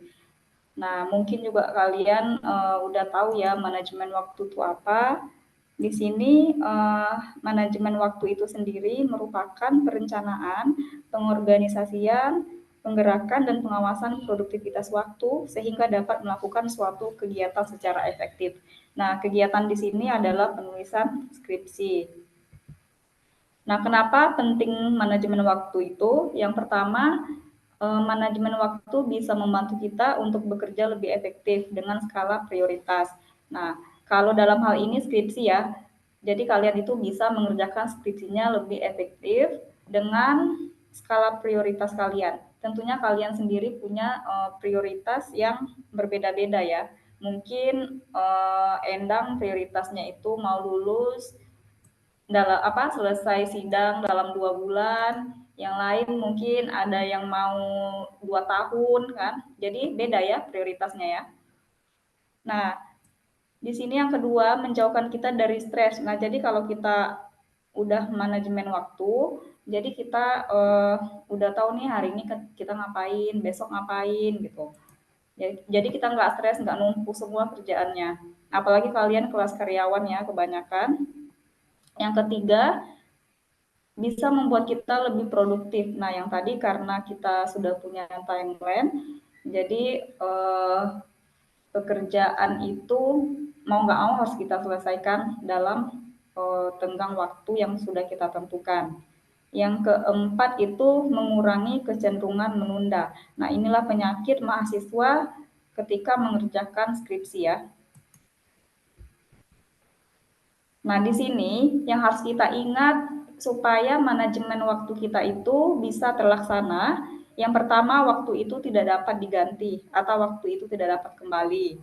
Yang kedua itu waktu bisa membuat kita terlena. Misalkan kita rencananya hari ini nih mau mengerjakan bab 1, ya besok lah. Ternyata udah berlalu seminggu ya. Yang ketiga, waktu adalah momen. Jadi manfaatkan momen dengan sebaik-baiknya. Nah, ini yang harus kita ingat. Yang ketiga, prinsip yang harus kita terapkan dalam diri kita, kalau kita mengelola waktu dengan baik, berarti kita mengelola hidup kita dengan baik juga, karena waktu adalah kehidupan. Nah, di sini ada beberapa faktor yang sering terjadi berdasarkan pengalaman banyak orang ya, termasuk saya. Di sini ada beberapa hambatan dalam pengerjaan skripsi. Karena dalam pengerjaan tugas akhir itu nggak tahu kenapa itu setannya banyak ya. Nggak usah besok aja gitu ya. Nah, itu yang pertama nongkrong ya. Nah, biasanya ini apalagi anak muda ya. Kebanyakan nongkrong jadi nggak ngerjain skripsi. Yang kedua bucin. Gila pacaran aja ya kan. Yang ketiga stalking. Nah, yang keempat drama series. Nah, ini hal yang wajib kalian bukan dihindari ya, jadi agak dikurangi ketika kalian mengerjakan skripsi. Nah, ini adalah hambatan dari diri sendiri. Nah, yang selanjutnya ini ada dari dosen pembimbing. Kalau dari eksternal, hambatan eksternalnya biasanya dosen pembimbing. Nah, tapi jangan salah, biasanya dosen pembimbing itu kalaupun mereka galak itu untuk kebaikan kalian gitu ya. Nah, kalau misalnya dosen pembimbing nggak peduli, itu mereka nggak akan meriksa, nggak akan marah-marah gitu. Nah, tapi banyak mahasiswa yang ketika dosennya ini dia dapat dosen pembimbing siapa, misalnya Pak Sabar misalnya kan. Nah, mereka nggak mau bimbingan nih, takut. Nggak perlu takut ya. Takut nggak takut kalian akan lewati juga. Nah, lebih baik cepat dilewati daripada nantilah gitu. Nah, yang kedua data. Nah, ada beberapa case itu mereka itu udah mengambil judul ini ternyata datanya nggak ada. Nah, jadi untuk mengantisipasinya itu nanti coba dipastikan datanya dulu. Misalnya kalian udah dapat topik, kalian pastikan datanya ada atau tidak. Nah, yang ketiga finansial, biasanya ini apalagi kelas karyawan ini ya. Kelas karyawan ini biasanya kalau misalkan ada proyek gitu kan, atau ada kerjaan yang menghasilkan uang lebih banyak gitu. Nah, mereka tuh menunda-nunda pengerjaan skripsi, padahal di situ mereka rugi waktu, rugi uang gitu ya. Nah, jadi nggak usah lah dulu ketika skripsi itu fokus aja dengan skripsi, karena nanti kalau misalkan ada kerjaan yang menghasilkan uang banyak gitu, itu cuma sesaat aja. Tapi kalau kalian mengerjakan fokus kerjain skripsinya, nanti uang itu juga kalian bisa cari uang dengan ijazah kalian, ilmu kalian gitu. Nah, jangan karena ada kerjaan mendadak gitu kan, tiba-tiba tinggal skripsi aja ditinggalin. Soalnya ada satu mahasiswa juga seperti itu, dia pintar, bahkan saya akui di angkatan dia yang paling pintar dia, cuman pas di skripsi itu dia nggak muncul lagi. Tapi kita nggak tahu lah apa penyebabnya ya. Nah, saya harap untuk angkatan ini jangan ada yang seperti itu karena kalian sudah rugi waktu selama 4 tahun. Kalau sudah dimulai, ya sebaiknya diakhiri ya. Diakhiri dengan baik. Terus ada lagi kebijakan kampus. Nah, kebijakan kampus ini biasanya kan berubah-ubah nih. Nah, mungkin ada angkatan yang lama itu belum lulus misalkan nih tahun yang seharusnya dia lulus 4 tahun ternyata dia udah semester 5. Nah, kebijakan kampus ini kan beda-beda untuk angkatan-angkatan, setiap angkatan biasanya ya. Misalnya perubahan kurikulum, perubahan apa gitu. Nah, jadi kalian perlu memanajemen waktu untuk menghindari case-case yang ada di sini ya. Nah, di sini strateginya di sini yang pertama atur waktu mengerjakannya. Nah, sisakan aja beberapa jam dalam satu hari itu untuk mengerjakan skripsinya. Yang kedua, kalian juga harus mengatur moodnya. Nah, jangan nanti karena masalah di kerjaan, masalah di tadi masalah apa, masalah asmara, masalah apa gitu, nanti nggak mood lagi ngerjain skripsi gitu kan. Nah, yang ketiga, sharing. Nah, berbagilah pengalaman kalau ada masalah, berbagi dengan temannya, bisa juga curhat sama dosennya, dosen pembimbing, dosen PA-nya, supaya masalah yang kalian hadapi itu bisa diselesaikan gitu, jangan mengganggu skripsi. Nah, di sini untuk strategi penyelesaian tugas akhir ini, yang pertama kita harus menetapkan tujuan yang jelas dan terukur. Nah, maksudnya di sini tujuan penelitian kita tuh apa dan terukur. Terukur ini maksudnya kalian nggak usah yang muluk-muluk, maksudnya kira-kira kemampuan saya itu sebatas apa sih gitu ya. Nah, jangan nanti karena judulnya susah nggak lulus-lulus, jadi kita harus mengukur kemampuan kita. Yang timeline-nya, yang ketiga, berupaya setiap orang itu punya waktu belajar yang berbeda-beda, konsentrasinya di jam berapa gitu. Oke, nah kalau kalian bisa belajarnya sendiri-sendiri, hindari dulu ngumpul-ngumpul gitu kan. Ada juga orang yang bisa belajar di tengah keramaian. Nah, ada juga orang yang belajar, bisanya kalau belajar itu sendiri-sendiri gitu. Nah, jadi kalian harus mengenali diri kalian, tipenya seperti apa. Terus luangkan waktu mengerjakan skripsi. Nah, ini yang saya sampaikan tadi, luangkanlah sejam 2 jam dalam sehari. Nah, selanjutnya komunikasikan progres secara teratur dengan dosen pembimbing. Nah, ini hal yang sangat wajib ya. Jadi apapun progres kalian nanti harus dikomunikasikan dengan dosen pembimbing supaya dapat masukan, saran dan sebagainya. Nah, terus direview dan direvisi timeline yang kalian buat setiap minggu karena pekerjaan dan aktivitas kita itu kan berbeda-beda tuh. Nah, jadi kalian revisi terus timeline-nya supaya bisa menyesuaikan dengan jadwal apalagi yang kelas karyawan. Nah, di sini coba saya buat manajemen waktu dan strateginya. Ini kalau misalkan kalian mulai dari semester 6 ya, bukan dari semester 7. Nah, kalian startnya misalnya nanti dari bulan Oktober misalkan atau September pas kuliah lah gitu.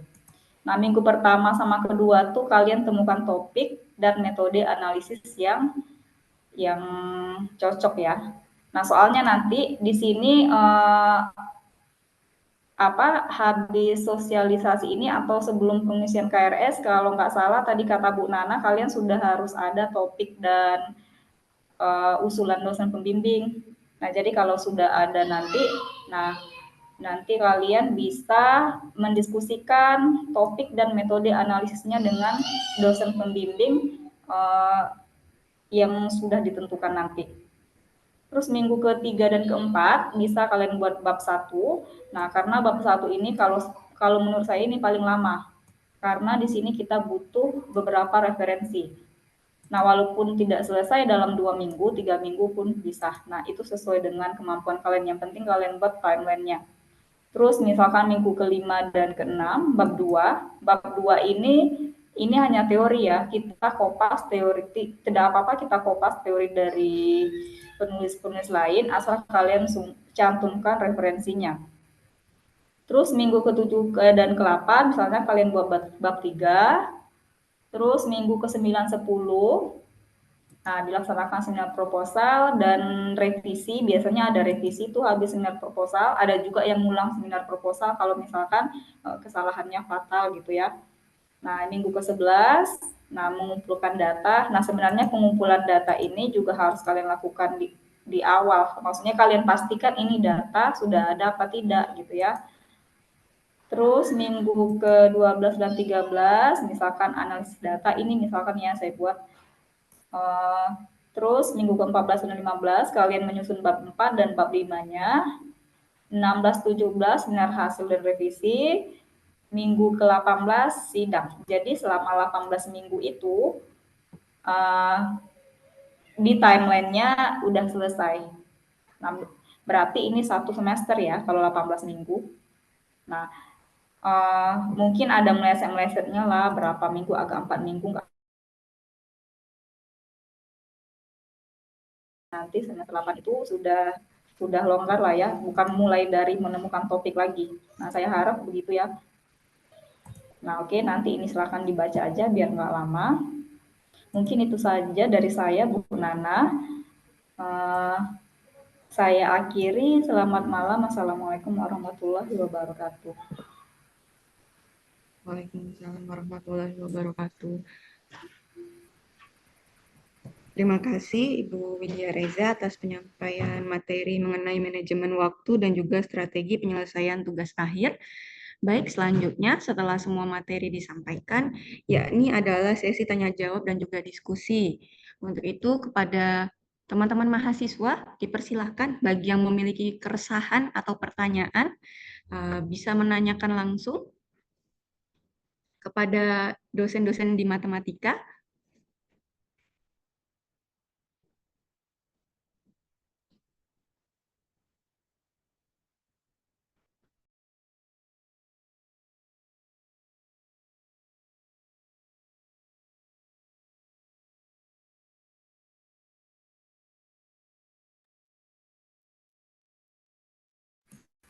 Mungkin udah tidur Bu Nana. Coba dicek Luis nih dulu mungkin Bu nih. Nana.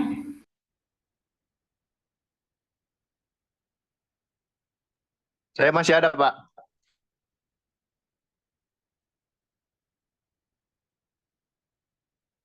Silakan tanya Luis.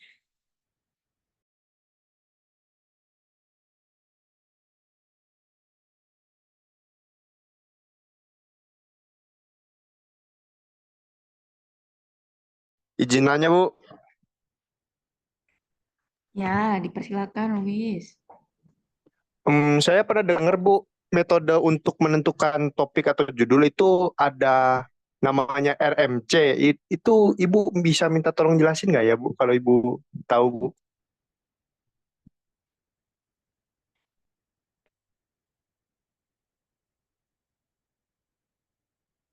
Kasih, Bu.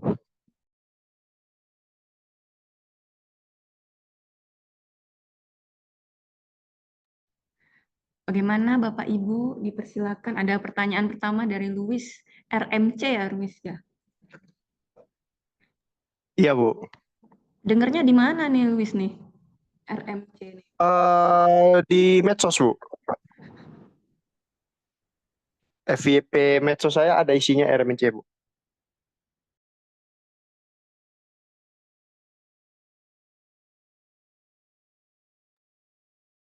Oke, mungkin boleh saya bantu jawab, nanti mungkin dosen lain bisa menambahkan ya. Kalau RMC yang dimaksud Louis itu kayaknya research model canvas ya. Jadi setahu saya nanti minta tolong dilengkapi oleh dosen lain. RMC ini sebetulnya kan intinya pertama kamu cari topik dari penelitian-penelitian yang udah ada nih. Misalkan Louis mau cari topik penelitiannya ini tentang pemetaan penyakit misalkan. Louis buka tuh entah di Google Scholar atau di Scopus, cari kamu ketik transmisi penyakit kritis misalkan, atau peramalan penyakit kritis, atau kamu cari aja penyakit kritis gitu. Nanti kan muncul tuh, ada banyak penelitian-penelitian kan. Nah, Louis catat tuh, Louis buatkan tabel. Jadi penelitian oleh ini dia topiknya apa, terus metode yang dipakai apa. Terus peneliti B, dia neliti tentang apa, metode yang dipakai apa, hasilnya apa. Peneliti C, dia neliti tentang apa, metode yang dipakai apa, hasilnya apa. Nah, nanti kan akan terbayang tuh, oh ternyata kalau aku mau meneliti tentang penyakit kritis, itu udah ada dan sebagian besar tuh nyarinya misalkan pakai rantai Markov atau pakai metode pemodelan matematis yang lain atau cari probabilitas transisinya pakai multiple decrement gitu. Nah, terus masuk ke tahap yang kedua, yaitu cari riset gap. Jadi tadi secara cari topik, cari riset gap. Dari penelitian-penelitian yang udah ada itu, apa sih yang belum dilakukan? Nah, itu bisa juga digabungkan dari 2 atau lebih penelitian, atau kamu betul-betul membuat yang baru. Misalkan, itu transmisi penyakit yang sudah dilakukan adalah di India, di Eropa, di Indonesia. Nah, tapi belum ada nih yang melakukan riset itu khusus untuk di Batam, misalkan. Dan belum ada nih, misalkan yang nyarinya sampai berapa sih peluang orang itu kalau udah diobatin jadi sembuh. Nah, itu namanya riset gap. Jadi bedanya penelitianmu sama penelitian-penelitian yang udah ada. Jadi kamu nyari topik, pertama cari dulu eh, apa sih penelitian-penelitian terdahulu, itu nyari topik, lalu kamu cari riset gap-nya. Nah, setelah kamu tahu riset gap-nya, kan kamu sekarang udah kebayang nih, oh ada nih kebaharuan di topiknya Louis, ada gap-nya tadi. Terus Louis tentukan, jadi yang akan saya lakukan, tujuan riset saya adalah melakukan misalkan pemodelan penyakit bla bla bla. Nah, metodenya apa ya? Metode yang belum pernah. Contohnya berarti metode misalkan pakai continuous Markov chain atau fuzzy time series chain gitu. Nah, itu tuh atau kalau misalkan tadi bahasanya mungkin terlalu sulit ya. Misalkan metode RMC itu kamu mau mengajukan, membuat proposal kalau Louis ini mau bikin mie. Nah, kan cari topik nih. Mie apa sih yang biasa dipakai, yang biasa dibuat oleh orang? Gimana sih cara masak mie? Nah, kan cari tahu nih, kamu searching dulu cara masak mie instan, bla bla bla bla. Oh, ternyata ada banyak nih yang apa bikin mie instan caranya gini gini gini gini gini. Wah, tapi belum pernah ada yang bikin mie instan tapi sambil joget TikTok misalkan ya.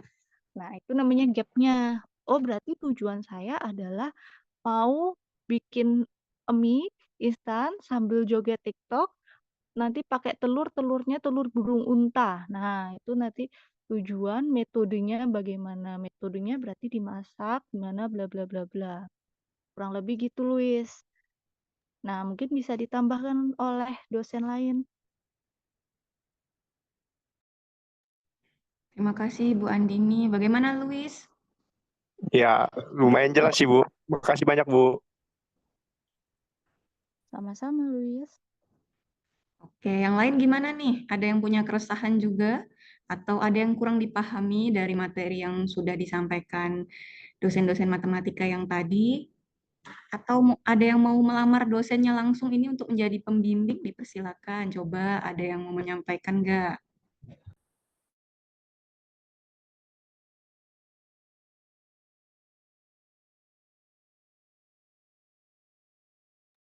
Oh iya, untuk mengingatkan mahasiswa, nanti lembar pengajuan topik kita pakai sistem selain mempertimbangkan kesesuaian topik yang dipilih dengan dosen yang kalian pilih, kita pakai sistem siapa cepat dia dapat juga ya, karena setiap dosen kan ada kuotanya.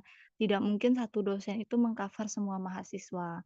Jadi yang lebih cepat menyerahkan judul itu yang akan kita prioritaskan mendapat pembimbing sesuai dengan yang dia request. Dan bagi mahasiswa yang kemarin sudah mengambil tugas akhir, tapi sampai detik ini belum melakukan seminar proposal, dipersilahkan untuk mengajukan kembali. Jadi diulang lagi prosesnya. Kalau dulu koordinatornya itu Bu Widya, untuk angkatan ini koordinatornya adalah Bu Nahrul selaku sekretaris prodi. Ya.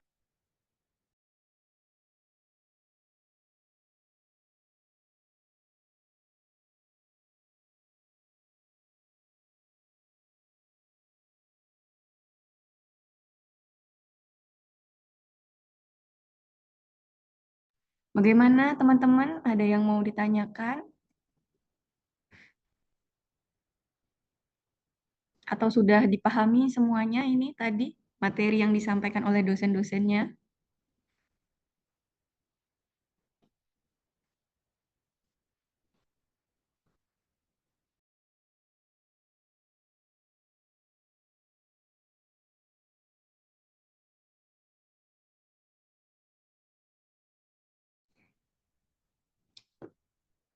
Sepertinya udah tidur nyenyak semua ini Bu Oh Nahrul. iya, kayak Ini gitu ya. pengantar tidur yang sangat indah memang ya. Oke, jadi mungkin langsung disampaikan aja ya output dari sosialisasi hari ini. Sosialisasi tugas akhir hari ini adalah outputnya. Diharapkan teman-teman semuanya menyampaikan topik ataupun judul tugas akhir dan usulan dosen pembimbing itu batas akhirnya adalah 16 September 2024 nanti. Seperti itu ya. Jadi untuk gelombang tugas akhir yang sekarang, jadi teman-teman batas akhir penyampaian topik ataupun judul dan juga usulan pembimbing adalah pada tanggal 16 September 2024. Nah, mulai dari sekarang teman-teman sudah bisa untuk menyusun, tadi sudah bisa dilihat formnya apa saja yang perlu dilengkapi, sehingga teman-teman bisa langsung action untuk mengajukan siapa cepat dia dapat tadi ya, sesuai dengan arahan Bu Andini. Siapa tahu sudah ada dosen yang dipengenin nih sebelum kehabisan kuotanya. Nah, jadi bisa disampaikan mulai dari besok sudah bisa sampai 16 September 2024. Begitu ya. Ada yang mau disampaikan lagi? Teman-teman ada yang mau ditanyakan atau kalau nggak ada dari dosen-dosennya dipersilakan ada yang mau menambahkan? Bapak Ibu dosen, teman-teman mahasiswa? Cukup, Bu. Cukup sepertinya Bu. Oke, kalau begitu kita akhiri sesi sosialisasi pada hari ini. Nanti insya Allah rekamannya juga akan di-share, jadi teman-teman yang mungkin kelupaan sama isi materi sosialisasi juga masih bisa dilihat kembali, dilihat ulang lagi bagaimana isi sosialisasi pada hari ini. Oke, sebelum kita tutup sosialisasi pada hari ini, boleh sama-sama teman-teman kita buka kameranya sebentar untuk berfoto bersama sebagai absensi kehadiran